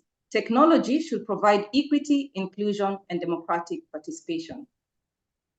Lastly, we can bridge the gap through inclusive STEM education. STEM careers are the jobs of the future, driving social well-being, inclusive growth, and sustainable development. Initiatives that promote STEM education for girls and women can bridge the gap in innovation and technology. Policies and advocacy. Effective policies and advocacy efforts are essential for ensuring equal access to technology and education for women. Governments and organizations play a crucial role in creating an enabling environment and supporting women empowerment. Influential advocates of female empowerment.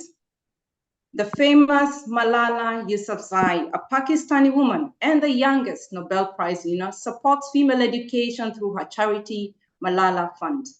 Another notable Pakistani woman is Neelam Ibrar Chatan, advocate for peace and education in Pakistan, promoting equality via her campaign, Peace for a New Generation. And we are all conversant with the former US First Lady, Michelle Obama, who raises awareness and provides charitable aid for girls in need through Let Girls Learn. Artists have also not been left behind. Angelique Kidjo, West African singer, UNICEF ambassador, and founder of Batonga Foundation for Girls Education in Africa that provides scholarships for girls. In conclusion, technological innovations hold immense potential for advancing gender equality and empowering women. By promoting inclusive education, protecting women's rights online, and encouraging their participation in STEM fields, we can create a more equitable and innovative future for all. Remember, our education, our future, is not just a slogan, it's a call to action for gender transformative education that embraces technology and innovation. Thank you for listening. If you have any questions, you may ask, and my contact information is right there. Thank you so much, ma'am, and highly, highly appreciable that it's your first one, as you may want to say, and a huge round of applause for you, and welcome, and thanks a lot for joining this IWDC. So we'll continue our session, and moving forward to another speaker, and we have this lady in the room. So her name is basically and Professor Dr. Amreen Marine. She's there. Yes, I'm here. Okay, so first of all, I would like to introduce ma'am that her topic is about women as leader in holistic education. So ma'am is from South Africa and a global educationalist and transformational mental wellness advocate. Not just that, she is the power to empower lies within the self, and his power is found in education. So we welcome you, ma'am, dear, and welcome you in IWDC. Over to you. Thank you so much. I'm really honored to be here. So assalamu alaikum, and I greet everyone in the universal greeting of peace with blessings. Thank you, dear Tessa and dear Sister Miriam, and of course to our beautiful moderator, Nida, for the introduction as well. It's an honor to share a platform with so many other beautiful people. We also learn, we learn together, we learn from each other. So thank you for putting this together. I appreciate the honor of being here. Yes, my topic today is twofold. In the topic headline, we said women in education and we said holistic education, women leaders in holistic education. So let's just pause for a second or two and understand this woman leader concept. It was touched on just now, but I mean, woman leadership is something we can go on talking about, but I want to only mention 3 points about why, and this is no disrespect to our brothers who are here or any brother in the world. It's just highlighting why women leaders are more effective. And the first thing I found as women in leadership, whether it's with me as a leader or other women on this platform who are leaders or other women in the world who are leaders, the first thing I find in them being leaders of today that are worthy of note is women are actually transformational leaders. And by that, I mean they are full of enthusiasm. They're full of this passion that I want to engage with other people. I want to learn and I want to help other people succeed. I want to grow others. I want to transform other people as I transform myself.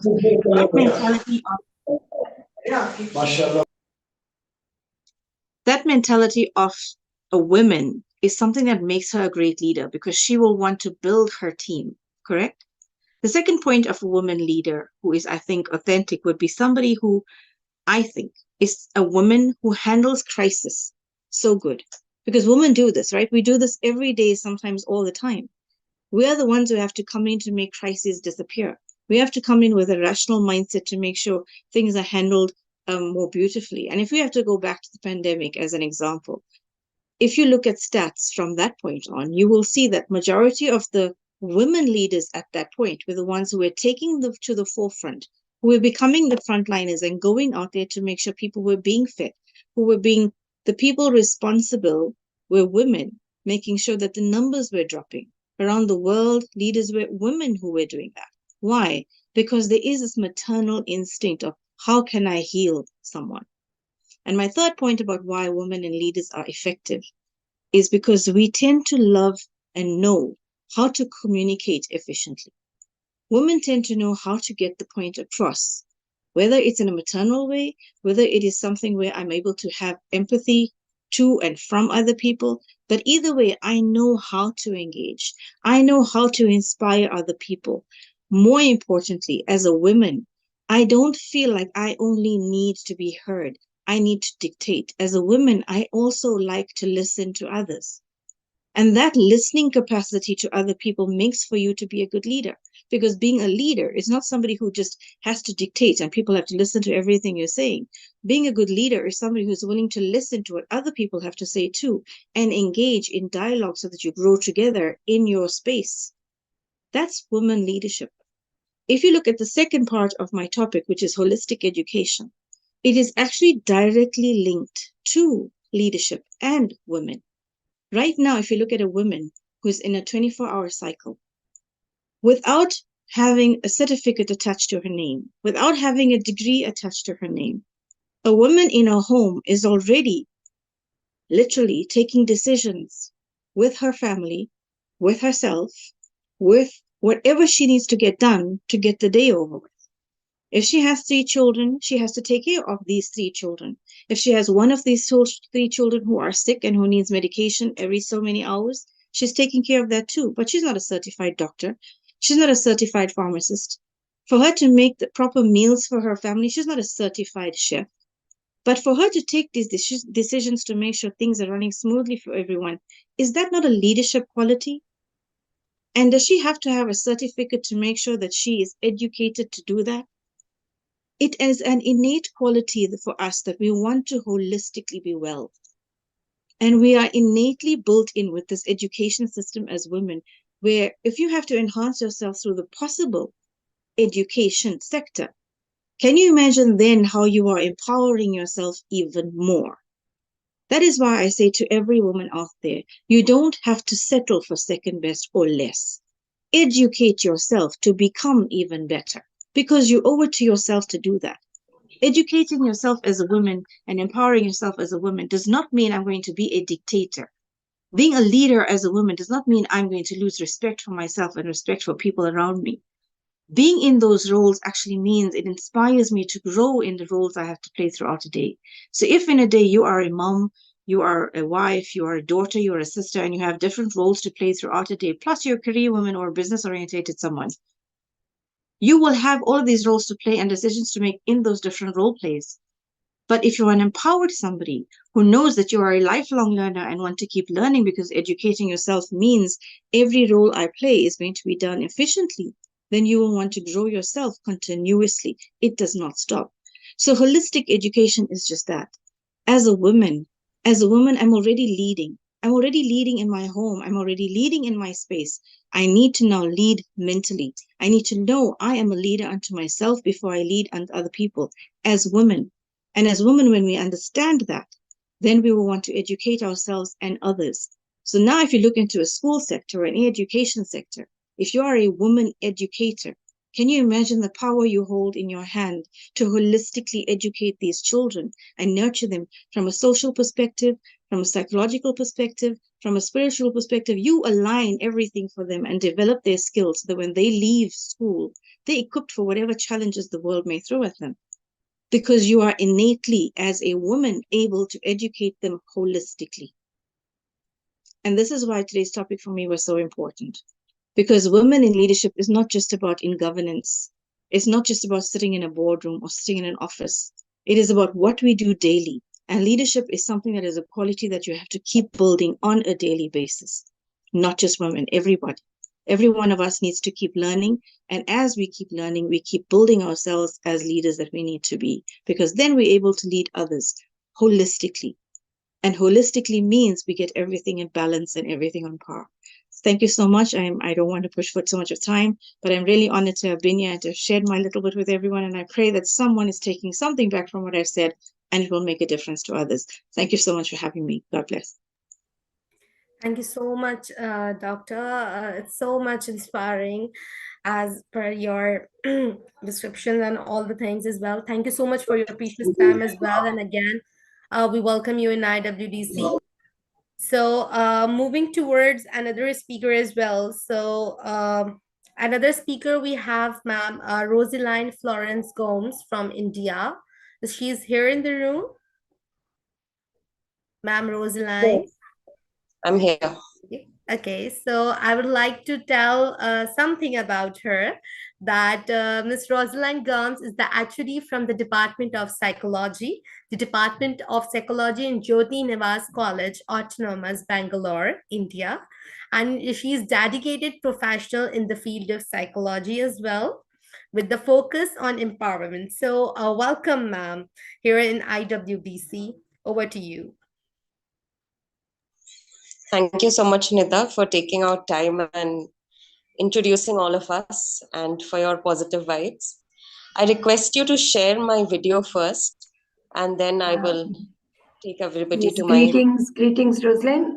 Technical team is playing your video. Thank you so much, Madam.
Thank you so much.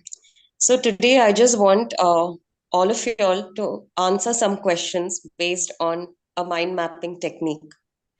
What is virtual pedagogy? What are virtual models? How do we differentiate both? So here I first want to argue from the psychosocial lens, and being in India, our national education policy have come after so many years. So here the education policy says, are we as teachers, as faculty members, are we able to use virtual models for our children and youth? But like India, there are many places where poverty is at its peak. Economic conditions are varied. So here, how do we think of our children and our teenagers and adolescents?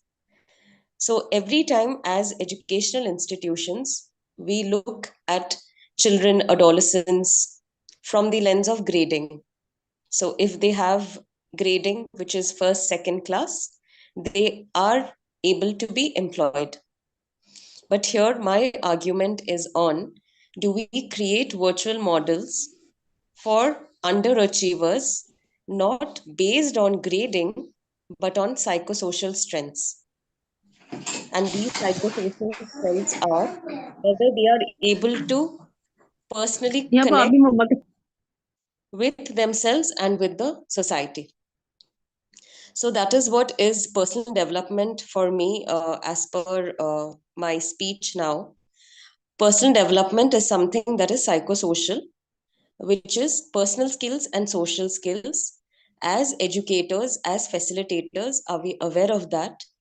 What happens to our women, to our children and teenagers who are women, because there's an increase in dropouts? How are we working at that through the virtual models? So virtual models, any idea if anyone can answer what are virtual models? Because I'm sure you all are coming from diverse backgrounds with different informational technology. So how do you define or how do you apply virtual models?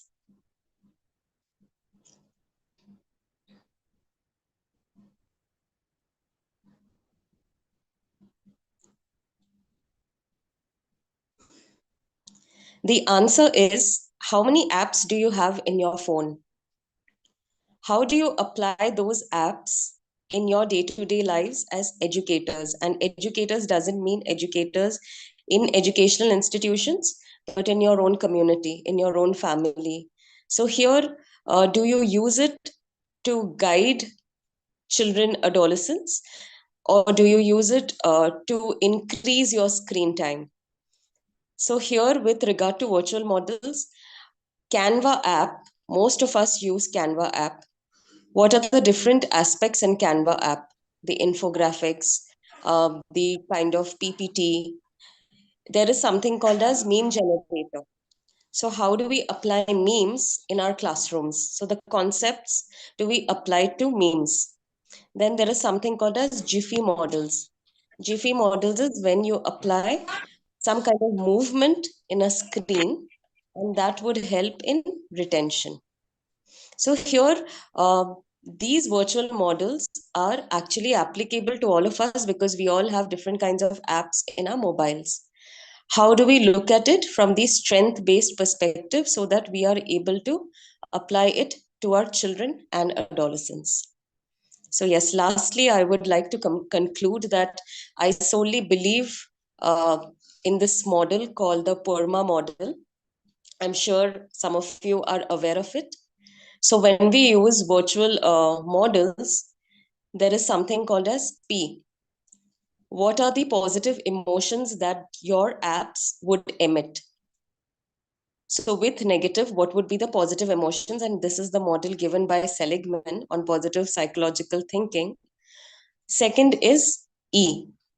Is your app able to engage the learner and how the learner would be motivated to learn?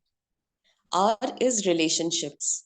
Is your app able to give the learner a strong kind of bonding where the learner is able to apply that meaningful relationship to the social world.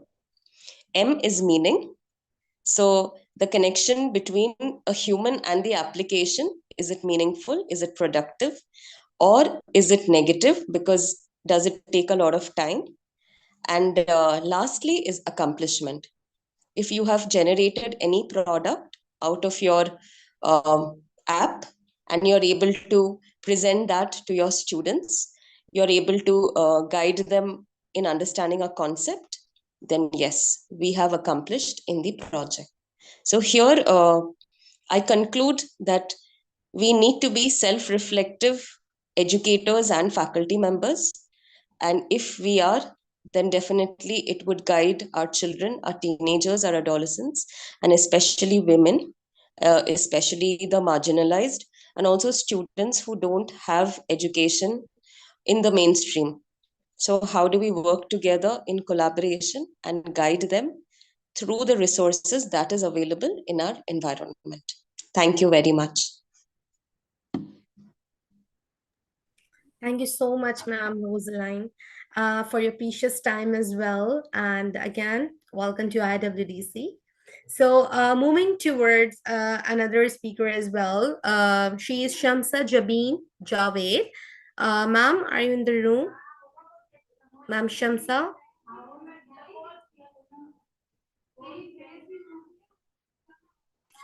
Hello, ma'am. Are you in the room?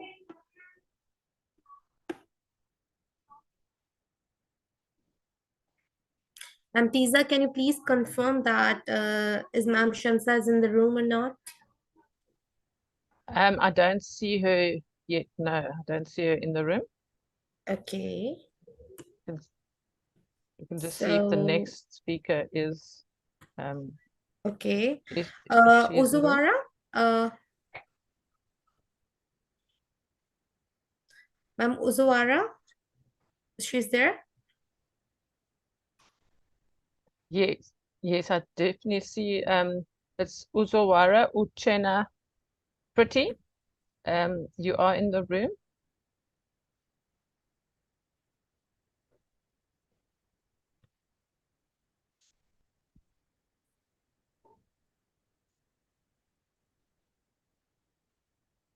I definitely see her in the room. She's just on mute. I'm not too sure if we can introduce her. Okay, then we have the next speaker. So, Dr. Maida. Hello. Okay, so. Hello, I am here, Mayada. Okay. Yes, please. Dr. Maida from Yemen. Dr. Maida, can you please unmute yourself? Ma'am Tisa, do we have the introduction of Maida? No, just that the topic is a woman in education, and then Dr. Mayada is from Yemen, as you've mentioned. Okay, so Maida, can you please, before your speech, because it's a warm welcome to Yemen women also on the IWDC. So can you please a little bit introduce yourself, your work, and then you can start your speech. Thank you so much.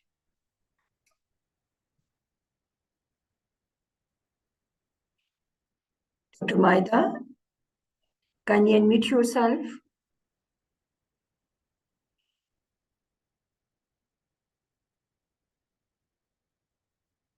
Hello?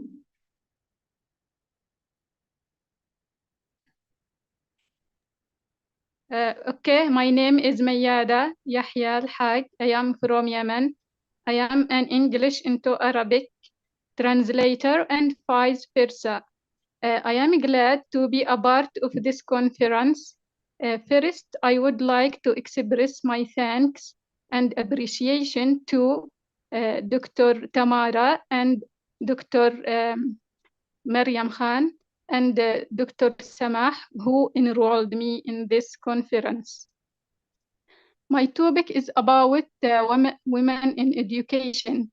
Education, its content and practices are the powerful instruments for the reproduction of gender relations, as well as the key mechanism of social change. It's of great significance to highlight that education can shape the women's future and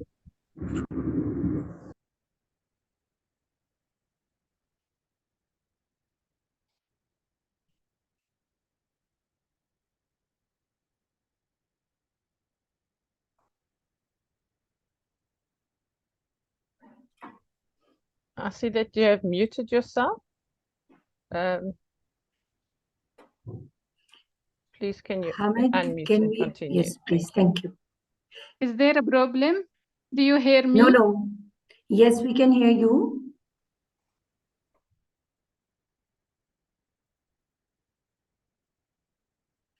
Maida, we can hear you. Kindly unmute yourself.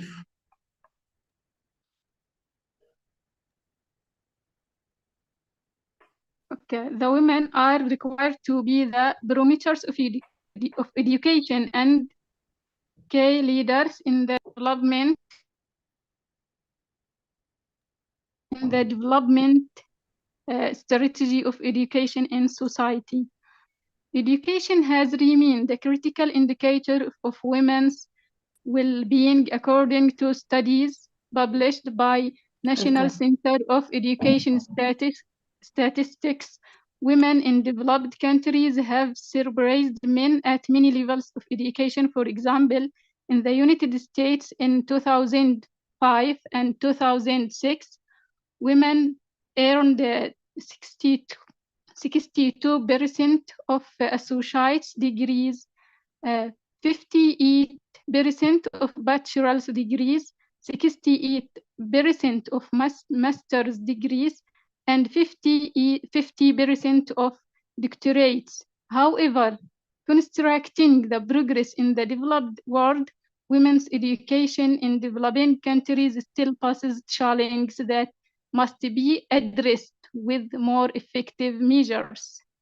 Significance of education for women, although new opportunities are increasingly becoming available to women.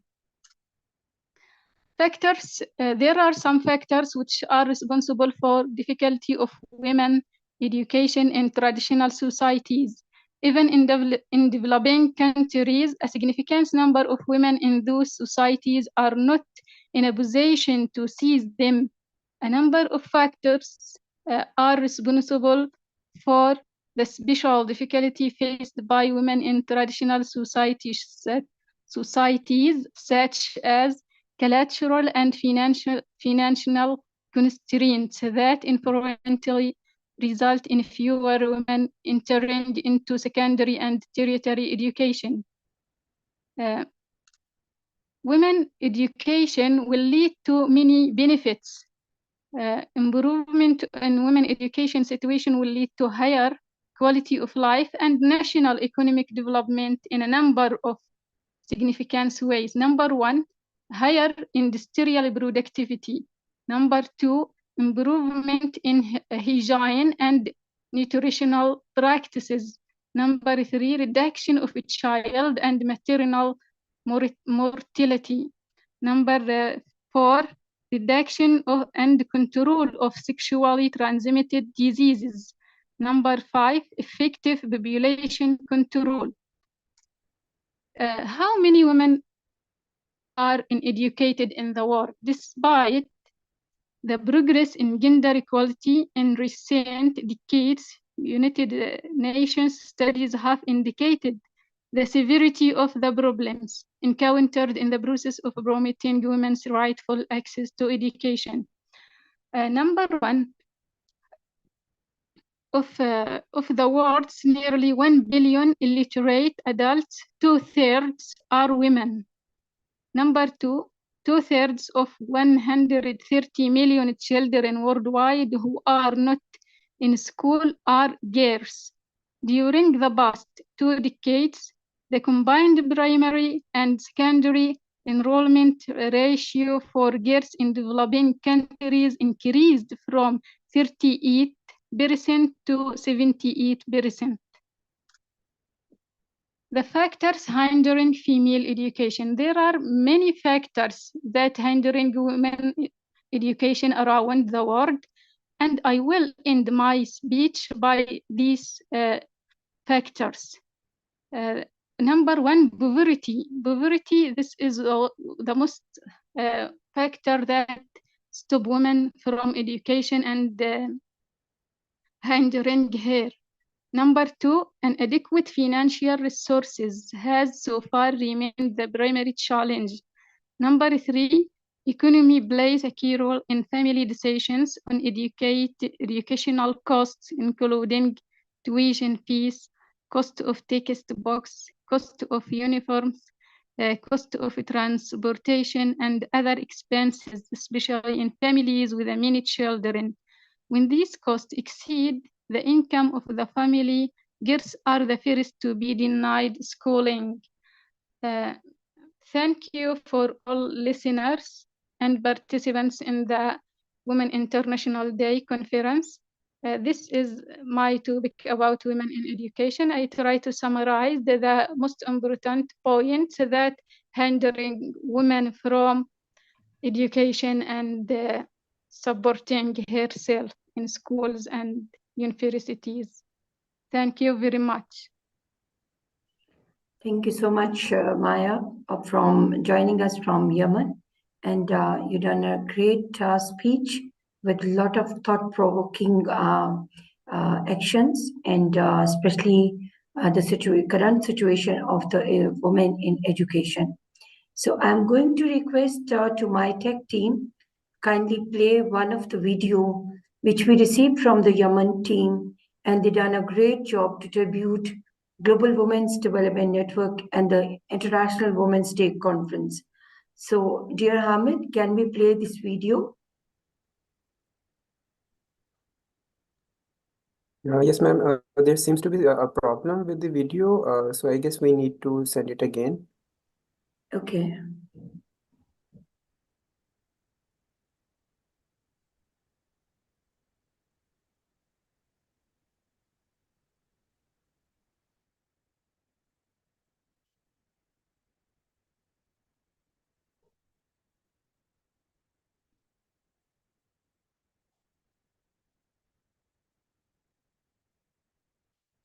Yes, Das, if you can play from your side.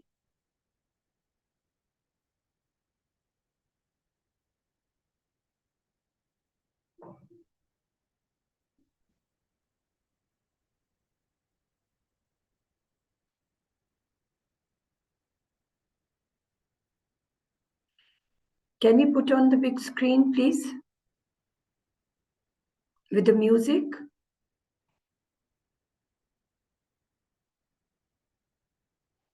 So we have a beautiful music on this video, please. So can we play with the music?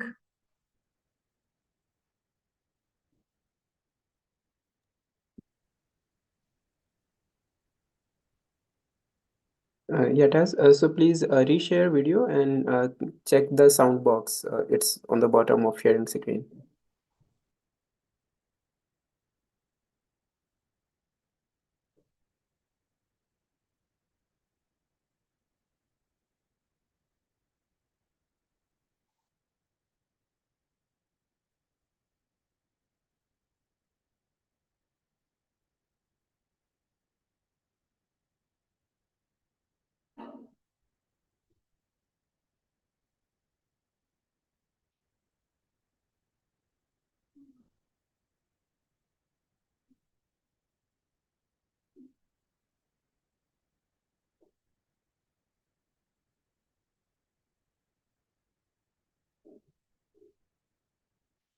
Yes, can you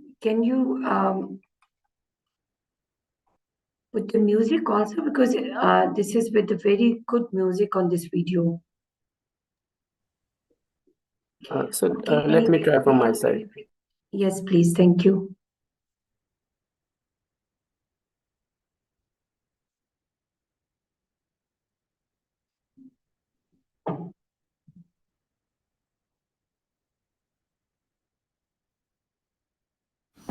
This artwork is from the Yemen team, which symbolizes the Yemeni women in her beautiful traditional costume.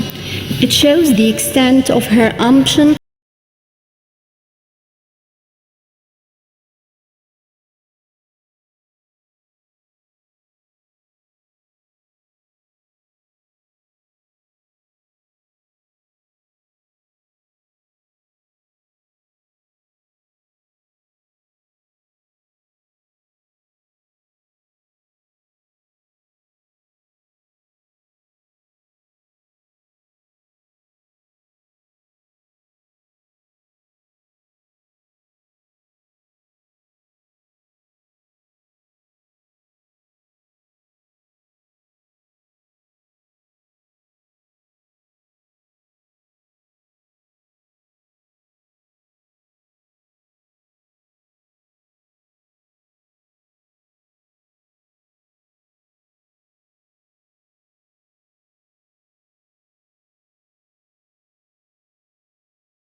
Thank you so much, team, and thank you so much, the Yemen team, for this beautiful gift for IWDC and the Global Women's Development Network. Thank you so much, and the moderators, we can move forward. Yeah, sure, Mariam. Thank you so much. Now, again, I would like to call Ozowara. She's in the meeting room. Ozowara, Uchena. Yeah, no, she has left the room. She just sent me a message that she's apparently in transit at the moment. Okay. So we can go and see. Mentisa, we have Maha with us also. Yes, I So can. if we can give I don't know chance if to I Maha. joined lately. I'm sorry. Yes, no problem. So we can give this chance to Maha. So when the other speaker came back, so they can speak also. Can you just give me permission to share my screen? Yes. I can. We have the introduction of Maha also. I think, Isa, you will give the introduction, please. Okay, sorry, man. Okay, so while Maya is sharing her screen, I'll just Can I do visible? Can I just introduce you? I would like to introduce you quickly. It's okay, just to make sure, because in order not to speak and later on know that I'm speaking alone. So first, it's a great pleasure to be with you again and to see all of you. Today, I'm going to speak about just women in education. On your narrative, embrace, empower, evolve. Actually, this year, I decided to celebrate Women's Day in completely different way. I just have my own initiative, empowerment challenge. The idea of the empowerment challenge is to encourage women worldwide just to transform their weakness into a strength. So women who are dare to share. I just have a group of women who dare to share their stories, dare to share their fears, their worry, if they were bullied, or dare to share sometimes, because we have a group of women who don't dare to share also their achievement based on the culture or the society they are live in. So the aim of the empowerment challenge is to encourage women to dare to share. Why we are supposed, what is the importance of empowerment, and why do we have the empowerment challenge? Because I just want to encourage women to share their weakness as well their strengths, because when we are able to know our weakness, it is the strength itself. I just wanted women to be out of their comfort zone, to share their worries, to share their fear, to share their stress, and to share something happy they love it. And also just to challenge traditional norms and stereotypes to create a more equal and inclusive society. And also by sharing why we have the empowerment and why we need to share, because when we share, we seek advice, we seek help. And also at the same time, by sharing, we inspire others, people, when we talk about our stories. So that's briefly about my empowerment challenge that aim to break barriers, that aim to build resilience, because when we are going to be able to overcome our challenge and support each other on the path of empowerment. And also I consider the empowerment challenge as a way for women to access to different fields, whether it's come to education, opportunities to enable women in order to survive. Here, because of the time, I know that I just have 5 minutes, I think 5 to 7 minutes, so I wasn't able to share with you exactly inspiring stories. Many women globally, whether in my country and worldwide, they joined the empowerment challenge, and they were able, they're there to share their inspiring stories. Here we have an example. I just was trying to put some of the women, as I mentioned, because I'm not able to share the story. So these women, whether they are authors, whether they are teachers, they are mothers, we have just different women from different categories and different fields. They share in they joined the empowerment challenge, and they were they dare to share their stories to inspire us. Not only this challenge is not just, I'm sorry, what happened here?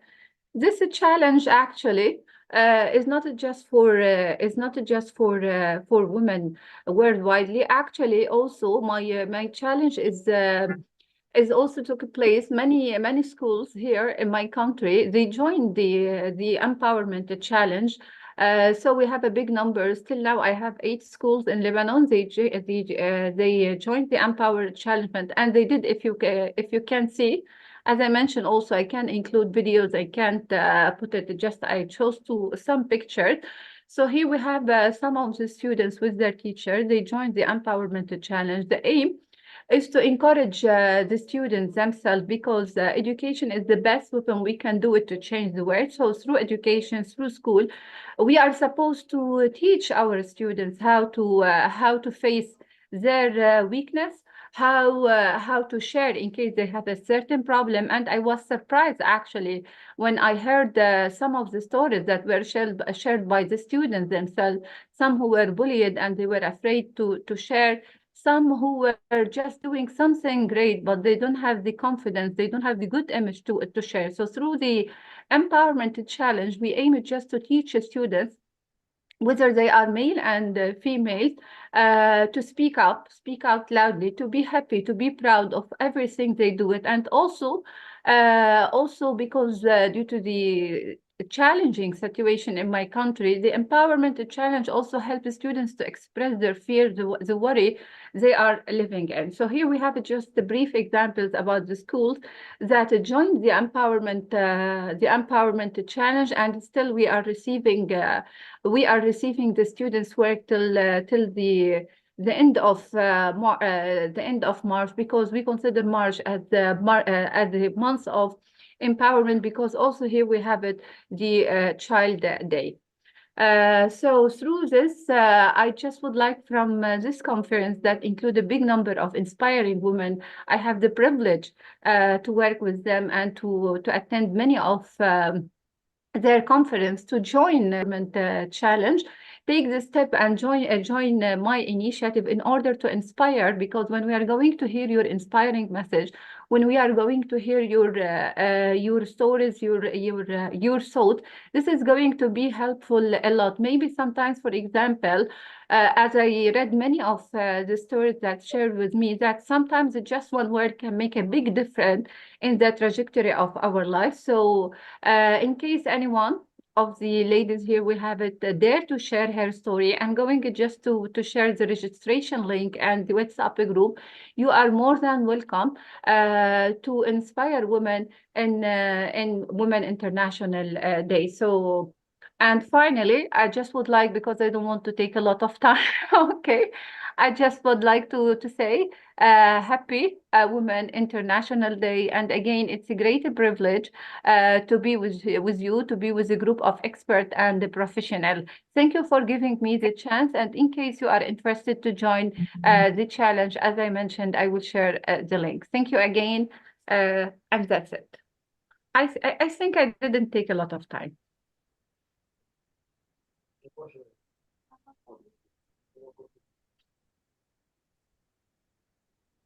Thank you so much, Maha, for the quick of your presentation. And yeah, I know we have a big number of speakers, so I did my best just to be brief.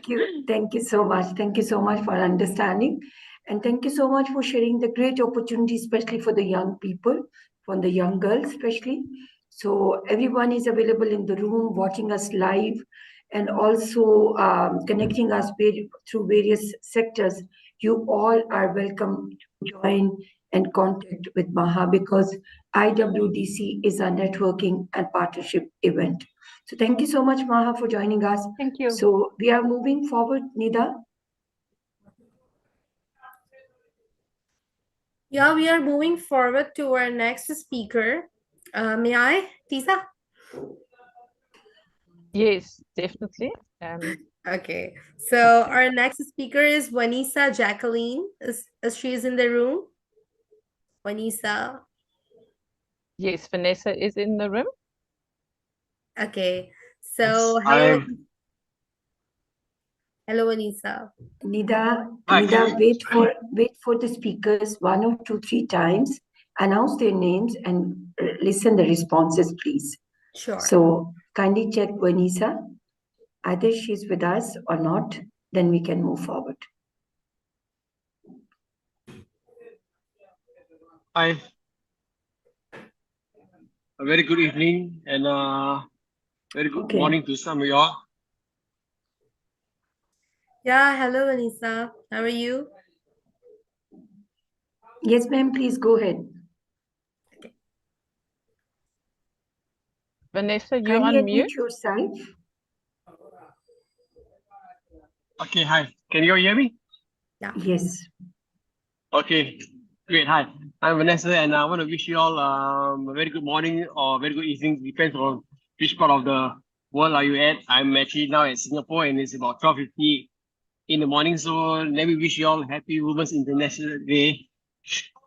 So I'm actually very glad to be here. So I'll be talking about women in education and some of the discriminations that actually they face.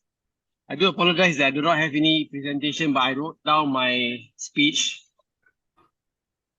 So let me just begin. So women and girls are half of the world's population, 2/3 of the world's work hours, receive 10 of the world's income, and own less than 100 of the world's poverty. 1 in 5 schoolgirls are actually pretty unhappy to be a girl. Girls around the world are Girls around the world are experiencing gender discrimination from the age of just 7 years old. With 1 in 10 primary school girls reported being unhappy being a girl, doubling to 1 in 5 by the time they reach secondary school. This contrasts with less than 1% of boys at primary school and less than 3% of boys at secondary school. The figures have been published in an interim report from the Global Campaign of Education. Now, reasons cited by the girls include restrictions on freedom, a lack of opportunities compared to boys, and a feeling that they were less safe or face more harassment. In some cases, girls cited parental preference for their male siblings. Other startling results include 94 in 10 girls reported being made fun of because they are girls, compared to under 1 in 10 for boys. Girls were generally seen as better at soft subjects such as languages, history, art, and music, and boys better at sports, mathematics, and computing. People thought that male teachers are more intelligent than female teachers, but female teachers were more caring than male teachers. Now, this survey also questioned teachers on their perceptions of gender discrimination, with one highlight result showing that female teachers were 4 times more likely than male teachers to state that they had experienced discrimination because of their gender. Overall, 1/3 of female teachers from the survey said they had experienced gender discrimination compared to 7% of the male. In addition to the problems that women in developing countries share with all human beings in a poor world, undernourishment, sickness, lack of resources, literacy, they also have to face those problems that are specific to women because of their status as second-class citizens. It is women who usually account for the highest statistics for illiteracy and lack of material and other resources on international charts. Women generally bear the heaviest burden of marginalization and exploitation by society as a whole. Moreover, they also often suffer oppression and exploitation by men. 60 to 80% of all agricultural work in Asia and Africa is done by women. Also in Africa, women are responsible for 50% of all animal husbandry and 100% of the food processing. In male-dominated societies typical of many developing countries, discrimination against females is categorized by a mortality rate for female infants, which is generally higher than that for females. A literacy level that is lower for girls and women, lower female life expectancy, a health and nutritional status which is worse than death for males.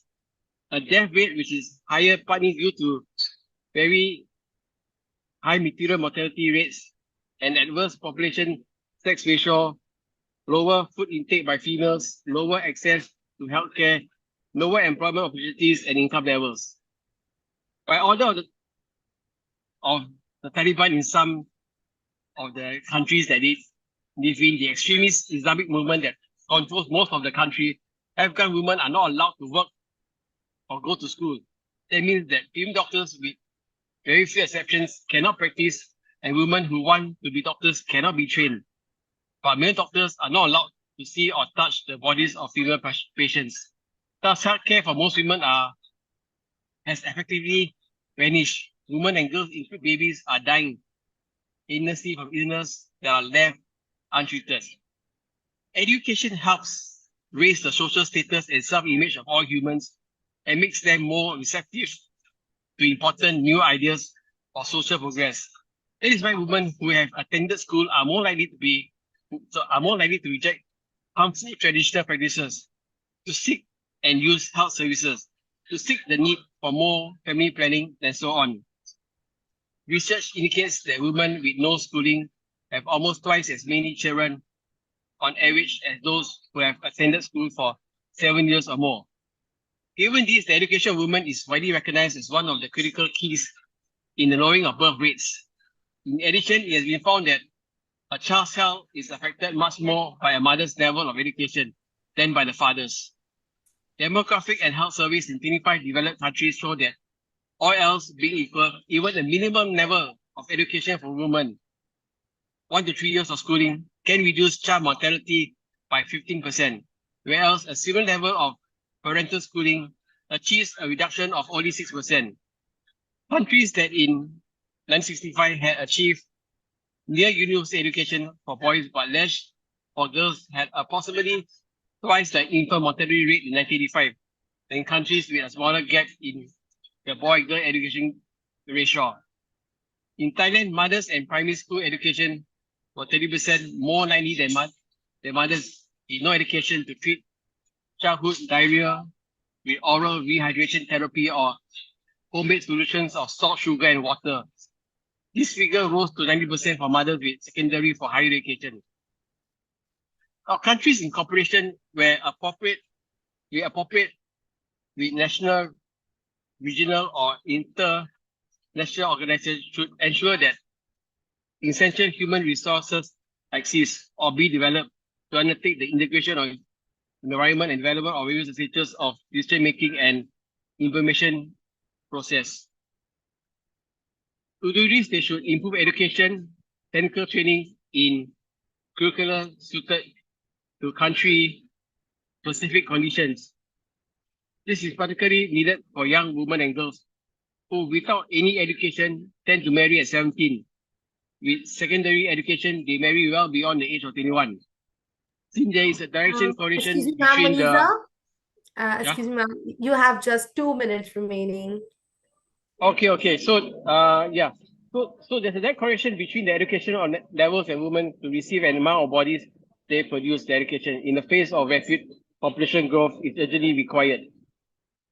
So the discrepancy between boys and girls in primary schooling being that 40 million more girls and boys are out of school. So, okay, in a nutshell, we should always eradicate any discrimination that women and ladies face in the world. So, as for me, I live in Singapore, so I don't really see much discrimination that's happening in my country, but I help women to be educated, especially the poor. We raise funds for them so that they can go to institutions where they can study. And when they study, they get more educated, they know what their well-being is increased, they can create businesses from themselves. So I do a lot of work to help women in the education field because I believe that once women are educated, they will have a very strong well-being and they will be more powerful, more empowered. And once they're empowered, they can empower other women to be strong. In the end, I think education will bring women, men, and children together to learn to understand each other and also to create a more loving and inclusive society. So thank you very much. Yes, ma'am. Thank you so much, Ma'am Anita. And thank you so much for your wonderful speech.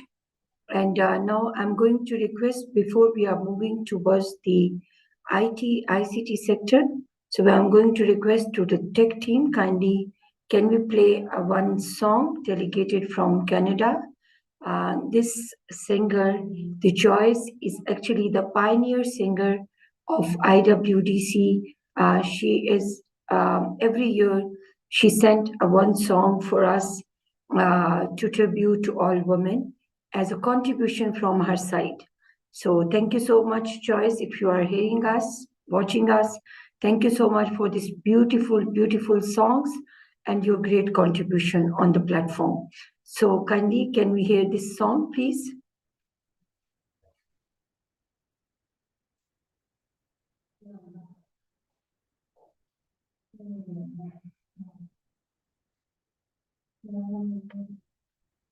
We don't have voice, please.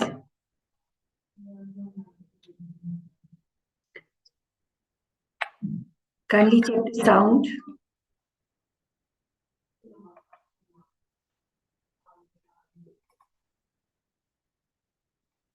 The women are heroes. And thank you so much for the great tribute to all women presenting here in IWDC 24. We are moving forward to the next sector, but before the Branca, the sectorial head of IT, ICT is not available in the room. So we can take one of the speakers, Sunil Munir from Pakistan. Sunil, kindly unmute yourself and you can deliver your speech. Thank you. Thank you very much, Mariam, for giving me such a wonderful opportunity. And hello, everyone. I'm Sunil from Pakistan, and I'm working as a pioneer. I'm working as a country director and pioneer for international. And it is really a wonderful opportunity to be with you and sharing some good thoughts with you about education. So first of all, I would like to thank everyone for joining us today. And at the same time, I request you please clap for yourself, because I believe you are the leaders that make the society change. So please, huge round of applause for yourself. And I believe you are the leaders.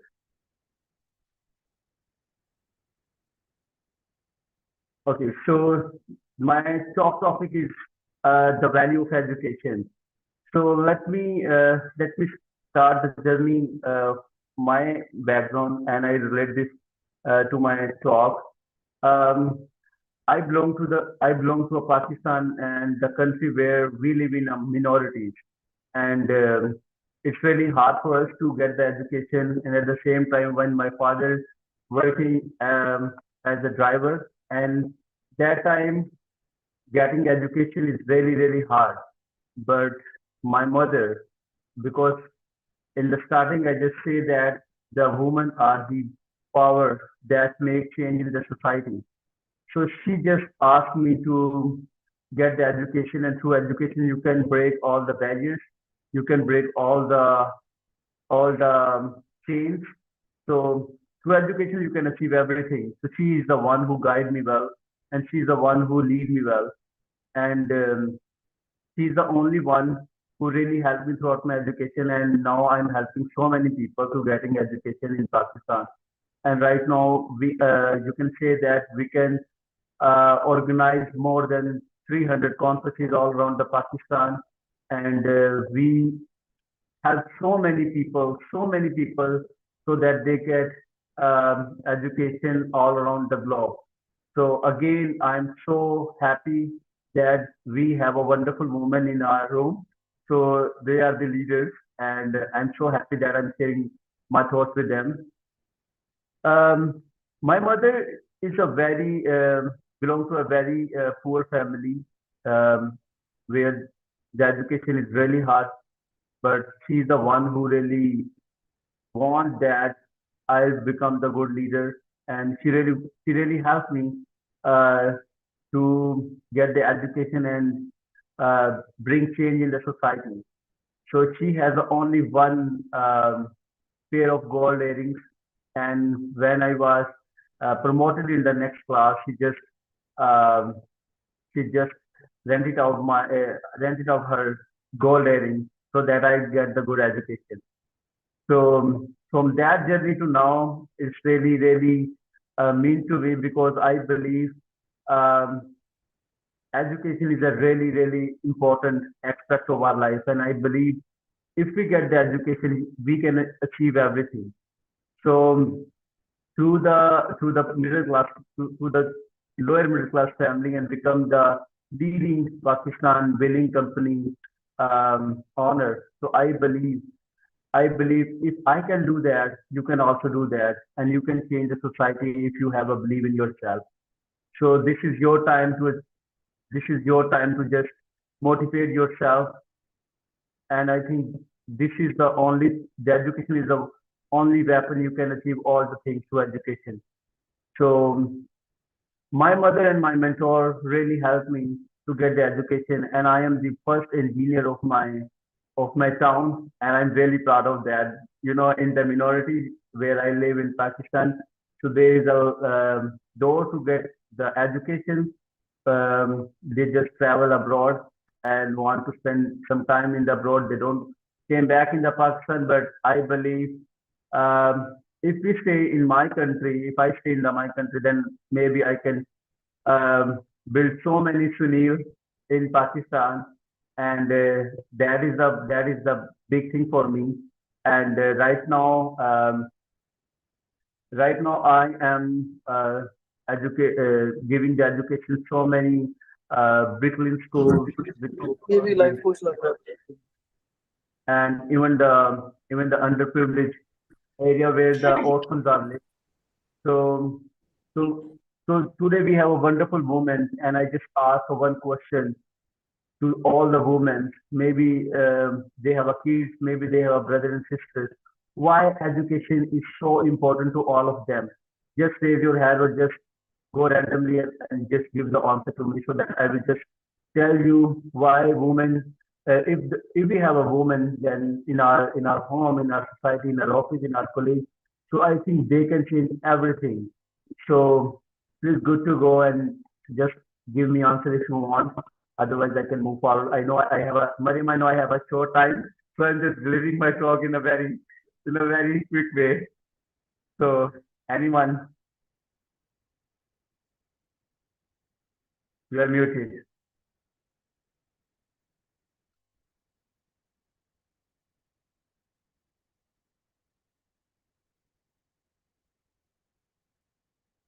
Mariam, you are muted. I think you speak. Yes, I'm Yes. saying that the next sectorial head is also available now in the room. So kindly you can wrap up your speech quickly so we can move forward. Thank you so much. Okay, thank you. So how many time I have, Mariam? Less than 1 minute or 1 minute?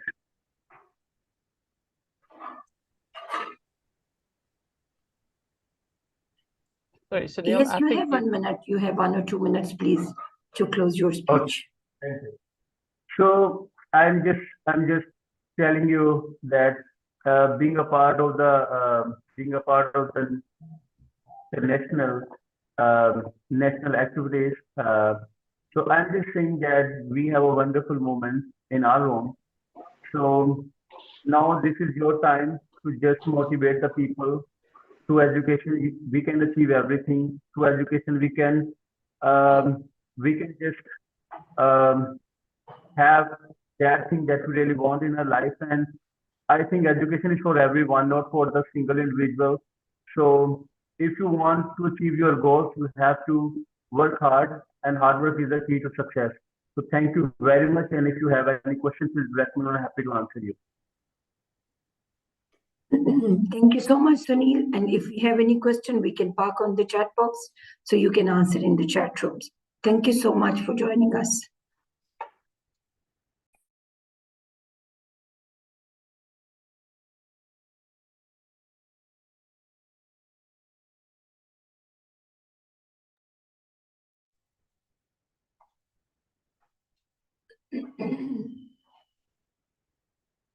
So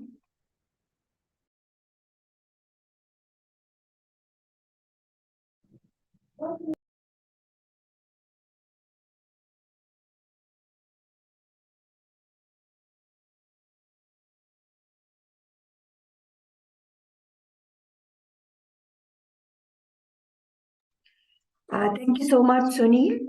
So Sunil is the last speaker of our today's Sector 1, Women in Education. So I'm going to request the sectorial head, Ma'am Tisa. Ma'am Tisa, kindly you can say thanks to your speakers and we can move forward to the next session, please. Okay, so I just want to thank, yes, all the speakers from the education sector. Thank you for your inspiring messages and a lot of knowledge in the room from the education sector, and yeah, just your time that you were here sharing with us and inspiring us. So yes, it was I know a long afternoon, but thank you for availing yourself to be present and for sharing your speeches, even those that have not been on this platform this size before. You were very brave, and it was very well done. So thank you for your time, and that'll obviously wrap up the education sector. And from our side, yeah, we have done our presentations, and we have done them to the best of our ability. Thank you, Mariam. Thank you so much. And all the education sector speakers, you must be available here to listen and share the knowledge from the rest of the speakers also. Thank you so much. And we are moving forward towards our next sector, which is IT, ICT, and high tech today. This is Branka with us from Cyprus. Branka is the sectorial head for IT, ICT, and high tech. Branka, floor is over to you for your speech and opening of your sector. Thank you so much. Thank you. Thank you very much. Hello from any corner of the world where you're dialing in today. I must admit my heart aches. I am connecting only shortly to brief for my sectorial department, and then I have to leave you. We're having a live conference here in Cyprus at the same time.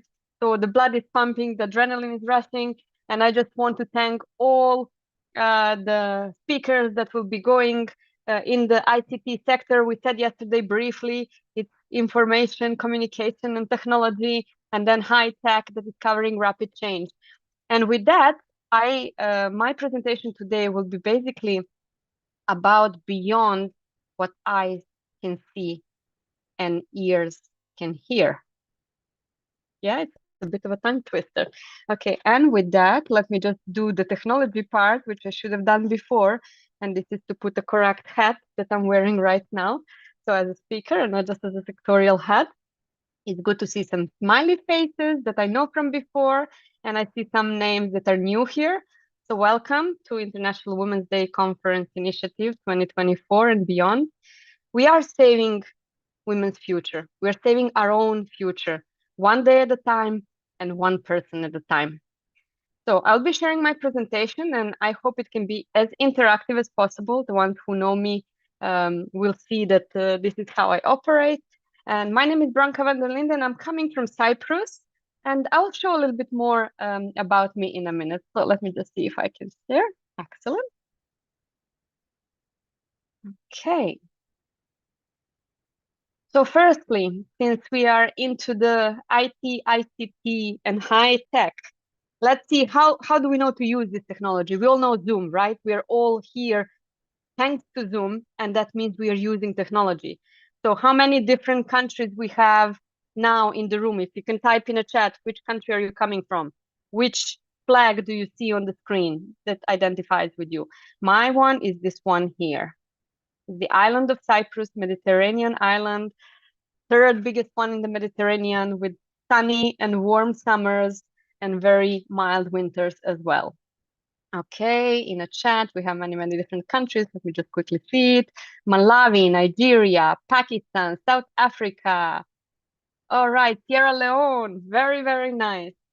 Nigeria, Canada, Jamaica, India, Ghana. If I continue reading, I'll run out of my 5 to 7 minutes, definitely much faster. Thank you for that. Thank you for sharing. So for my today's presentation, I will just do this. Meaningful synergies. This is a company that I started in 2017, and it was supporting startups, doing competitions, and then evolved through the challenges of COVID into business consulting, training, and events company. And if there is one thing that I want to remember from today is that we are empowering zeal and zest. So how do we do that? By connecting communities, by giving the support and empowerment there where we can, and connecting you to other people that can help you in the areas that you need. Beyond what eyes can see and ears can hear, it's all about who is who. And if I need to introduce myself again, I'll do it in this way, because we are in the technology. So it says here, touch my coffee and I'll slap you so hard, even Google won't be able to find you. If you didn't have your refreshments and your drink, now it's the time to grab one for yourself. Yesterday, I had the opportunity to briefly present some numbers, and we saw these numbers rapidly changing and growing. We spend every minute posting 3,300,000 Facebook posts. We do 2.4 million Instagram likes. We do 2.4 million searches and queries on Google or even ChatGPT. And then we send 204 million emails. Who in the room has more than, I don't know, 100 unread emails in their inbox? Yeah, I see a few. I'm guilty of charge as well. And then if you ever happen to binge watch Netflix, 86,805 minutes are streamed over the passing of the Netflix. And then if you can see from the image, we have the WhatsApp and we are using it in IWC a lot. It's 44,400,000 messages and chats that we send every minute. But then our topic of today, what eyes cannot really see and our ears cannot really hear, is about our brain. And why I'm bringing the brain in the center? Because technology, it's our friend. It's there to serve us and to help us to do things faster. It's not our enemy, but it also cannot be our master.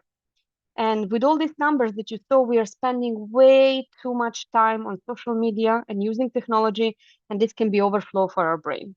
And our brain is wired different than the computer wires.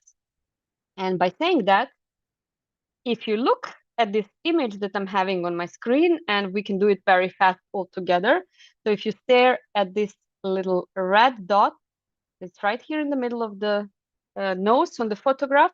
And if you really just focus and look at it for 30 seconds, and then look somewhere off your screen on the wall and start blinking rapidly and see what happens.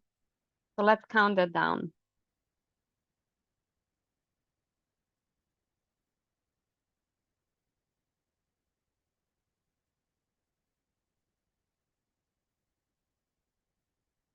Okay, and now start looking at the wall and blinking. All right, what happened? Did anybody try it? I invite you to unmute yourself and explain what happened to you. What did you just see? The girl's face. The girl's face, yes. A beautiful girl's face on the wall, nothing like one alike that's on our screen right now. So yes, our brains are wired differently than computer wires. And when I show you the next one, I will quickly ask you to write in a chat, so get ready with your chat. What is the photo? What is the image that you see? So as soon as you see it, just write down the first thing that you see. Are you all ready? Okay, so what is your point of view? 3, 2, 1.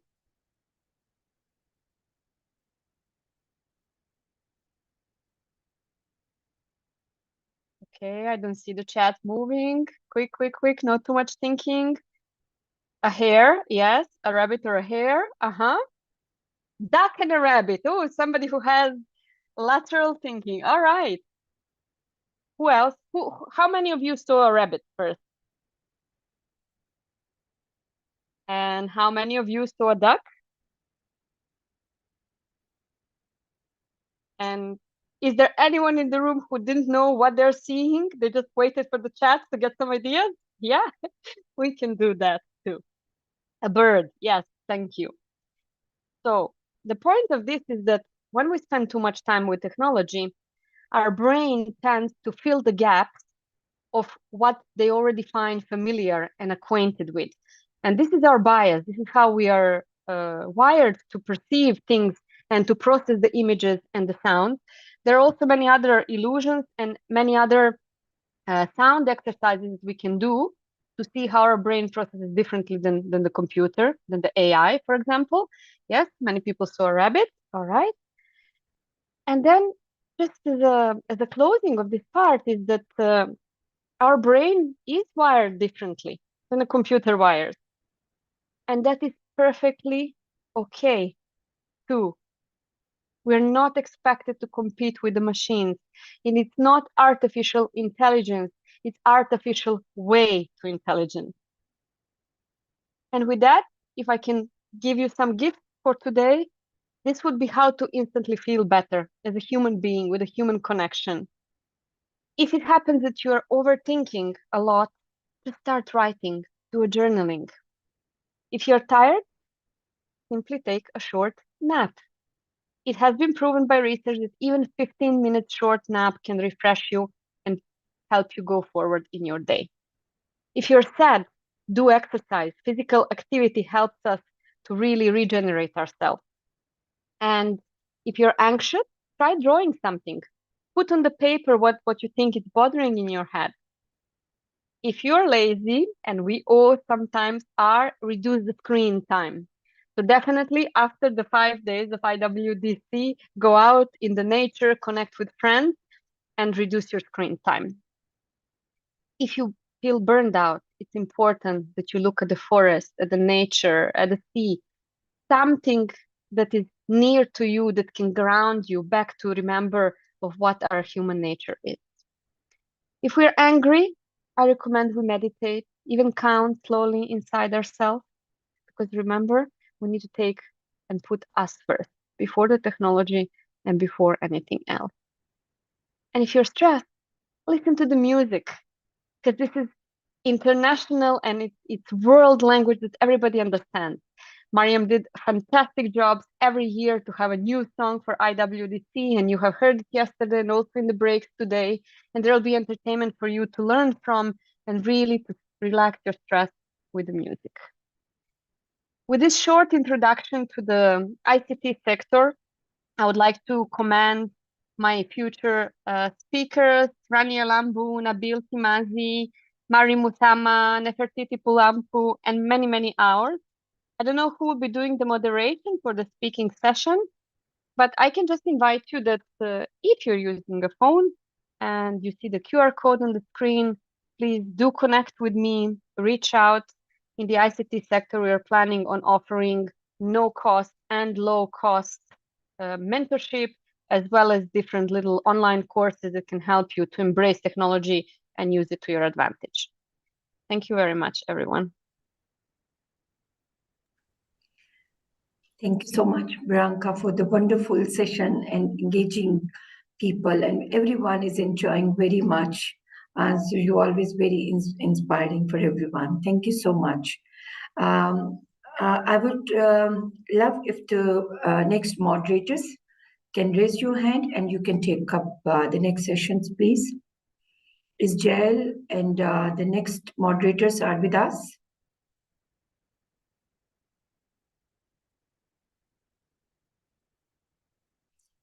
Okay, thank you so much. Branka, can you please announce your first speaker and then I can take up the rest of one. If I find first on this long list, I will do so. Okay, there is one of my mentees, my prodigies here, and I would like to invite Mary Musama. Mary, are you in the room? Give me a sign, emoji, a love, a smiley. Mary, are you with us? Not yet. I also have Yvonne Soares. I don't know if she has been speaking already in the education part, because it's about women in political education, but I see her also on my list. No. Okay, well, the next beautiful, special, talented lady that I see here in the room, and I know she's in the room, is Dr. Nefertiti Uplampu. My apologies if I'm not pronouncing the surname well. Nefertiti will be inspiring us and sharing about exploring the uses and perils of AI in 21st century in teaching and learning. Nefertiti, the floor is yours. Thanks so much. Unfortunately, I actually am having some technical trouble. You can't tell, but my machine has completely frozen. But I will. I'll speak from my phone. That's fine. I don't necessarily need. I don't need to project in a few minutes. And if somebody could please prompt me at a minute or two, that would be great. All right. So thank you so much. So, just in a few minutes, I just wanted to leave you with a few perspectives on AI and, disruption. Obviously, AI almost sounds like the word disruption when we say it, but for what it's doing in education, what it's doing in education technology specifically, I just wanted to point out just a few, maybe not so mainstream perspectives. For one thing, most of what we hear about artificial intelligence and, ChatGPT specifically in academia is about it being disruptive to educational, academic integrity, the honor system, etc. Turn on my video, and that's partially because a lot of our students find themselves copying things that have been written by ChatGPT or trying to edit things that have been written by ChatGPT and submitting them as their own. In my own department, so I was just listening as the vice president of a university out here. In my own department, some of my lecturers came to me with this issue of students having turned in very well-written assignments. They were so excited at first because the writing was so good.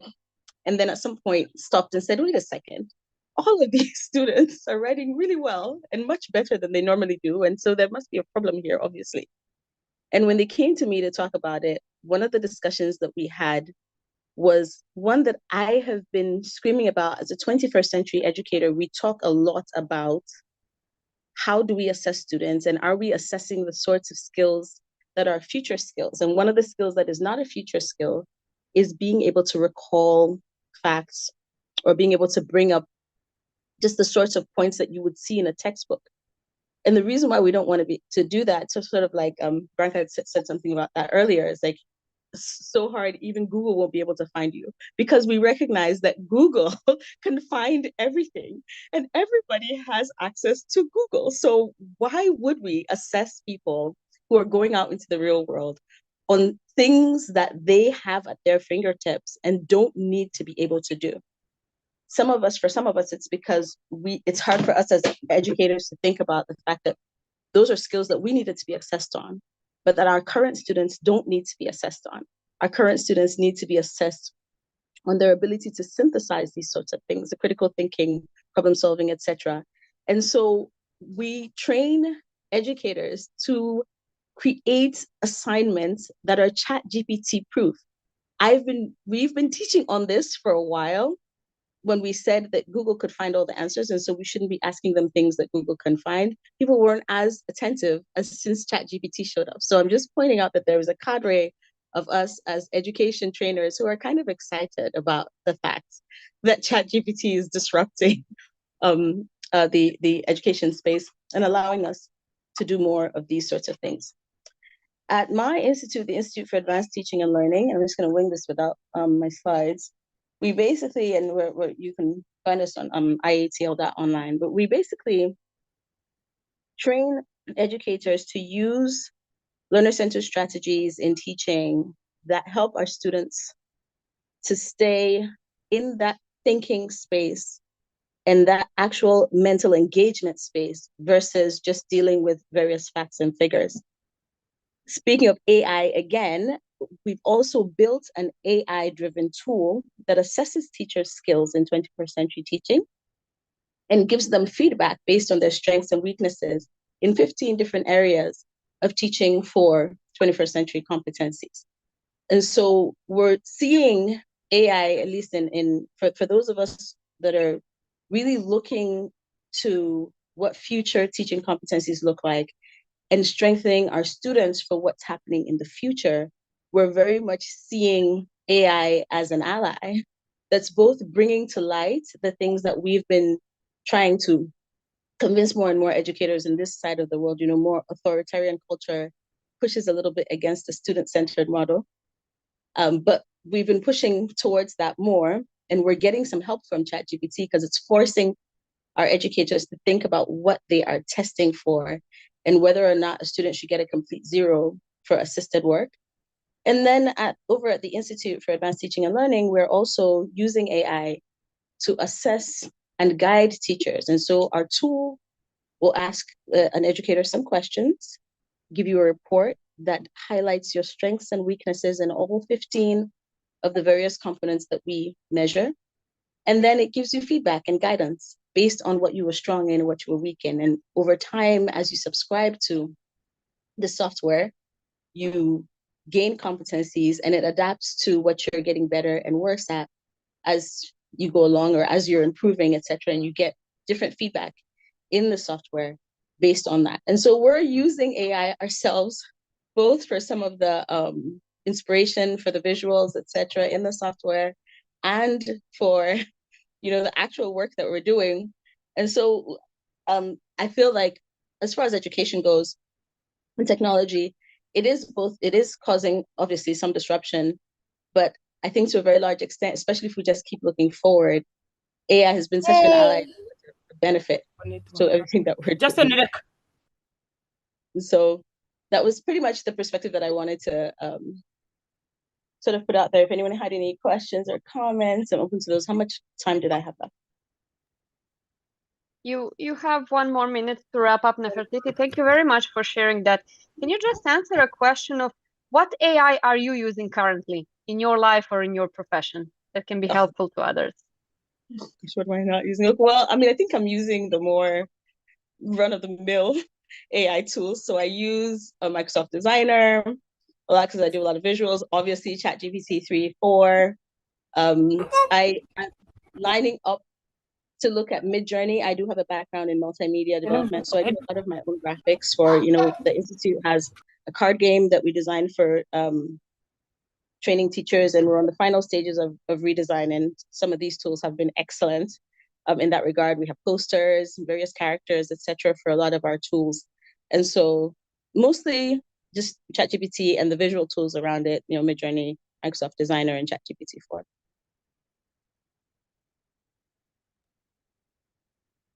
I have a comment if you're looking for comments. Sure. We are looking for you, actually.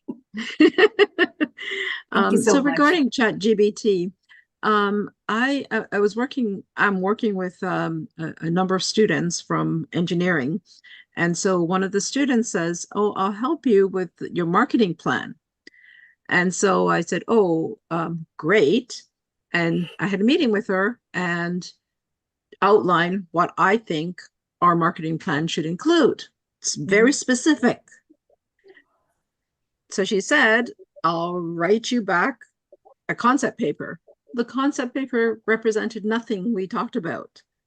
So I said, "This is really good, except it's just a generic marketing plan."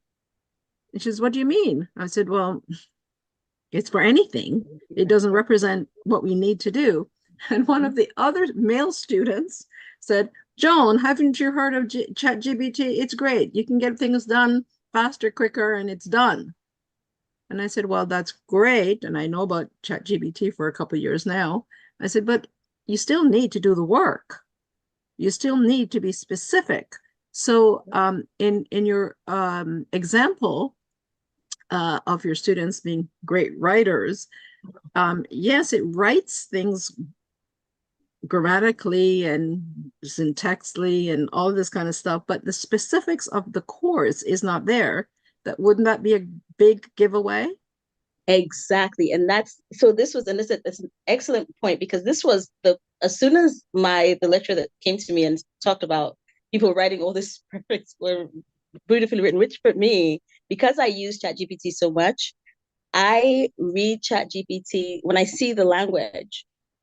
I can tell that it's grammatically correct, but I consider it sounding ChatGPT. I said, it sounds ChatGPT-ish. which to me isn't the best writing. I've told her, I had a student who asked me to write her a recommendation. She's like, and I was really, really busy. She's like, should I draft it? I said, I'll write it over draft it. She sends, I was like, this sounds ChatGPT-ish. Did you use ChatGPT? I was like, I want you to go back and write because I know you can.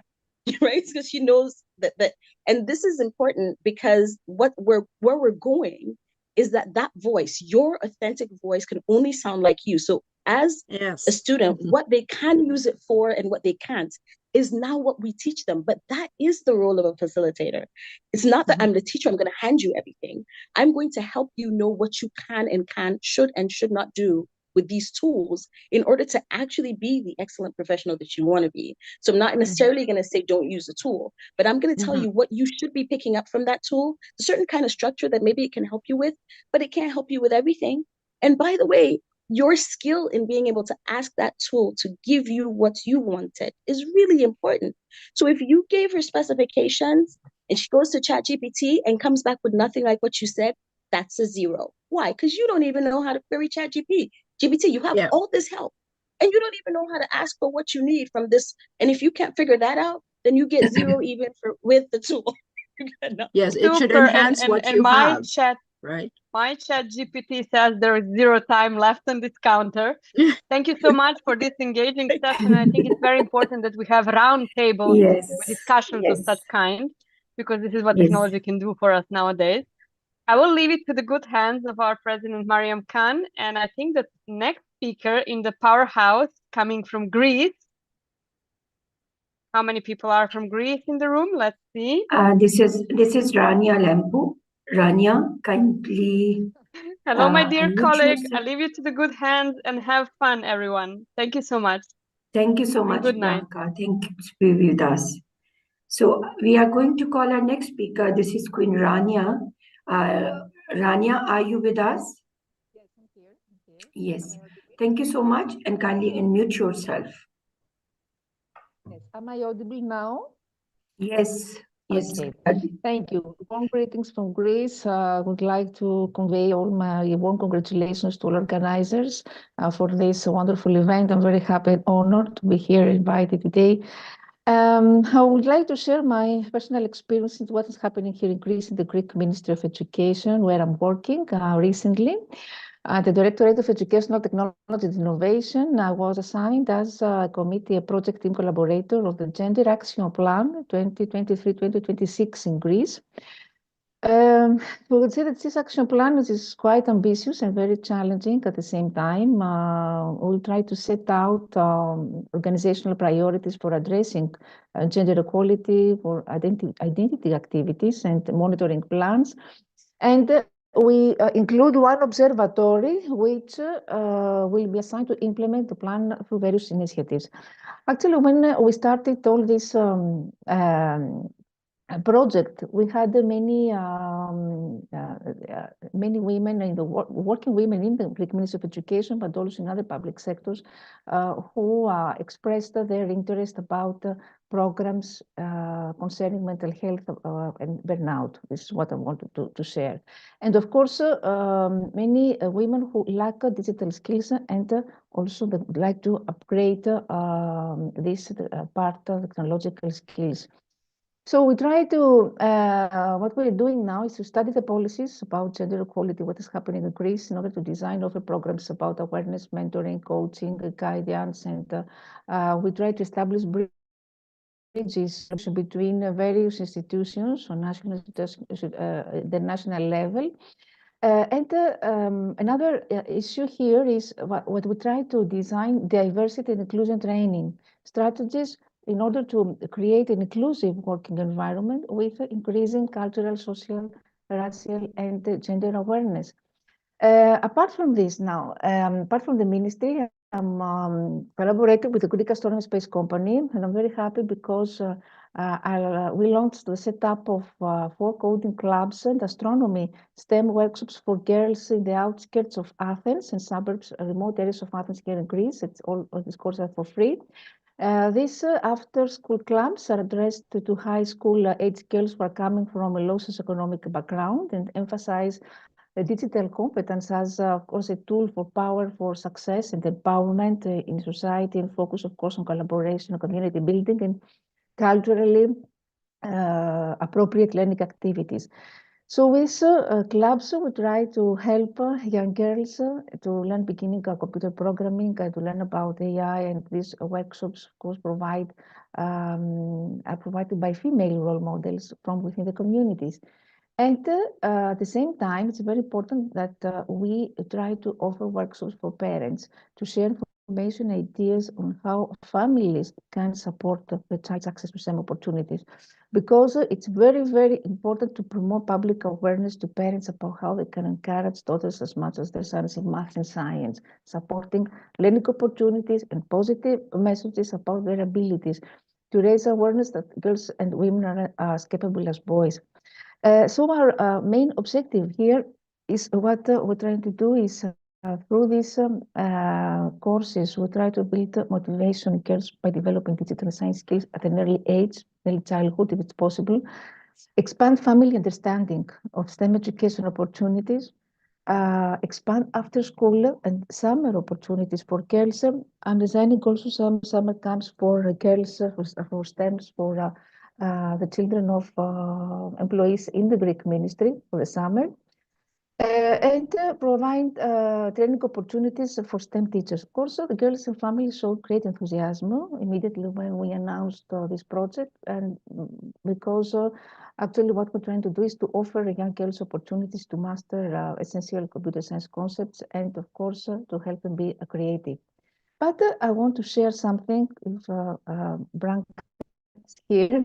I want to share what's happening in Europe, because recently I got a report from the European Union about women in STEM, all the latest statistics, and I was shocked because we organize so many conferences, so many events, so many workshops that I mentioned before, so many initiatives, girls coding, so many activities and so many actions, so many European funded programs about women and girls in science.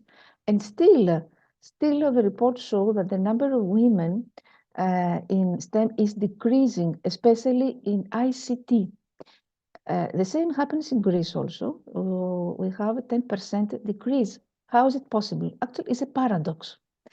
So we see here that still the number of women of tertiary education has increased.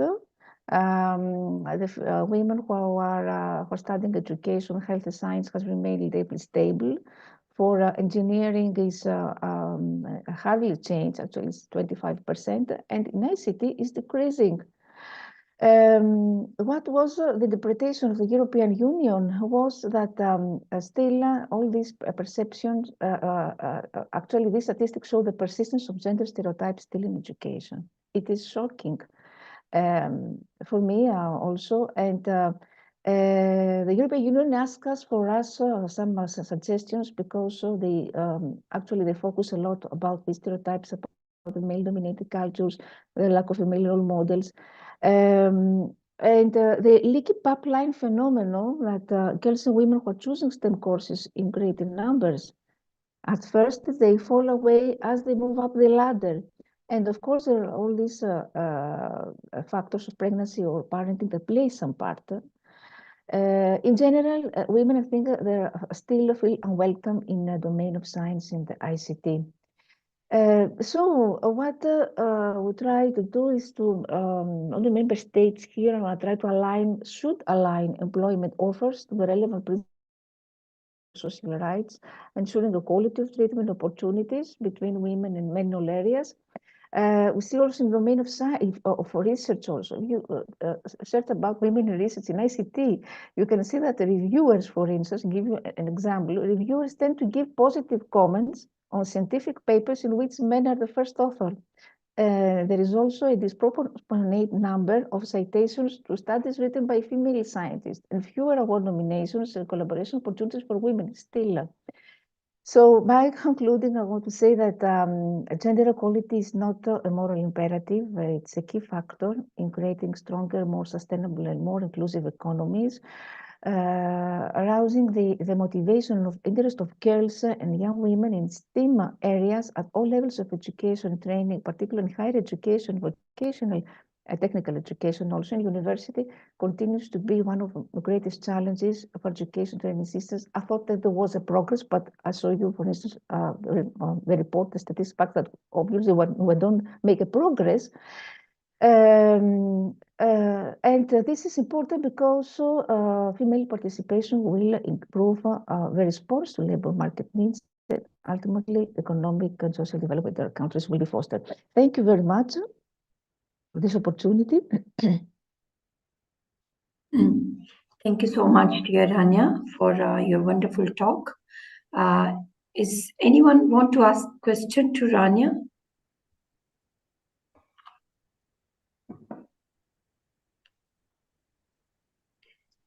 Okay, thank you so much, Rania, to be with us for this wonderful talk. And if anyone want to ask any question, you can even discuss in the chat box also. Thank you so much. Thank you. So now we are moving forward towards the next speaker. So for the IT sector, we have Atawaf Kale from Tunisia. Are you with us? And we have Nabil Tirmizi from Pakistan.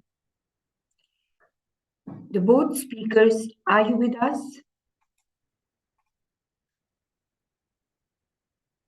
One is from Tunisia and the rest is from Pakistan.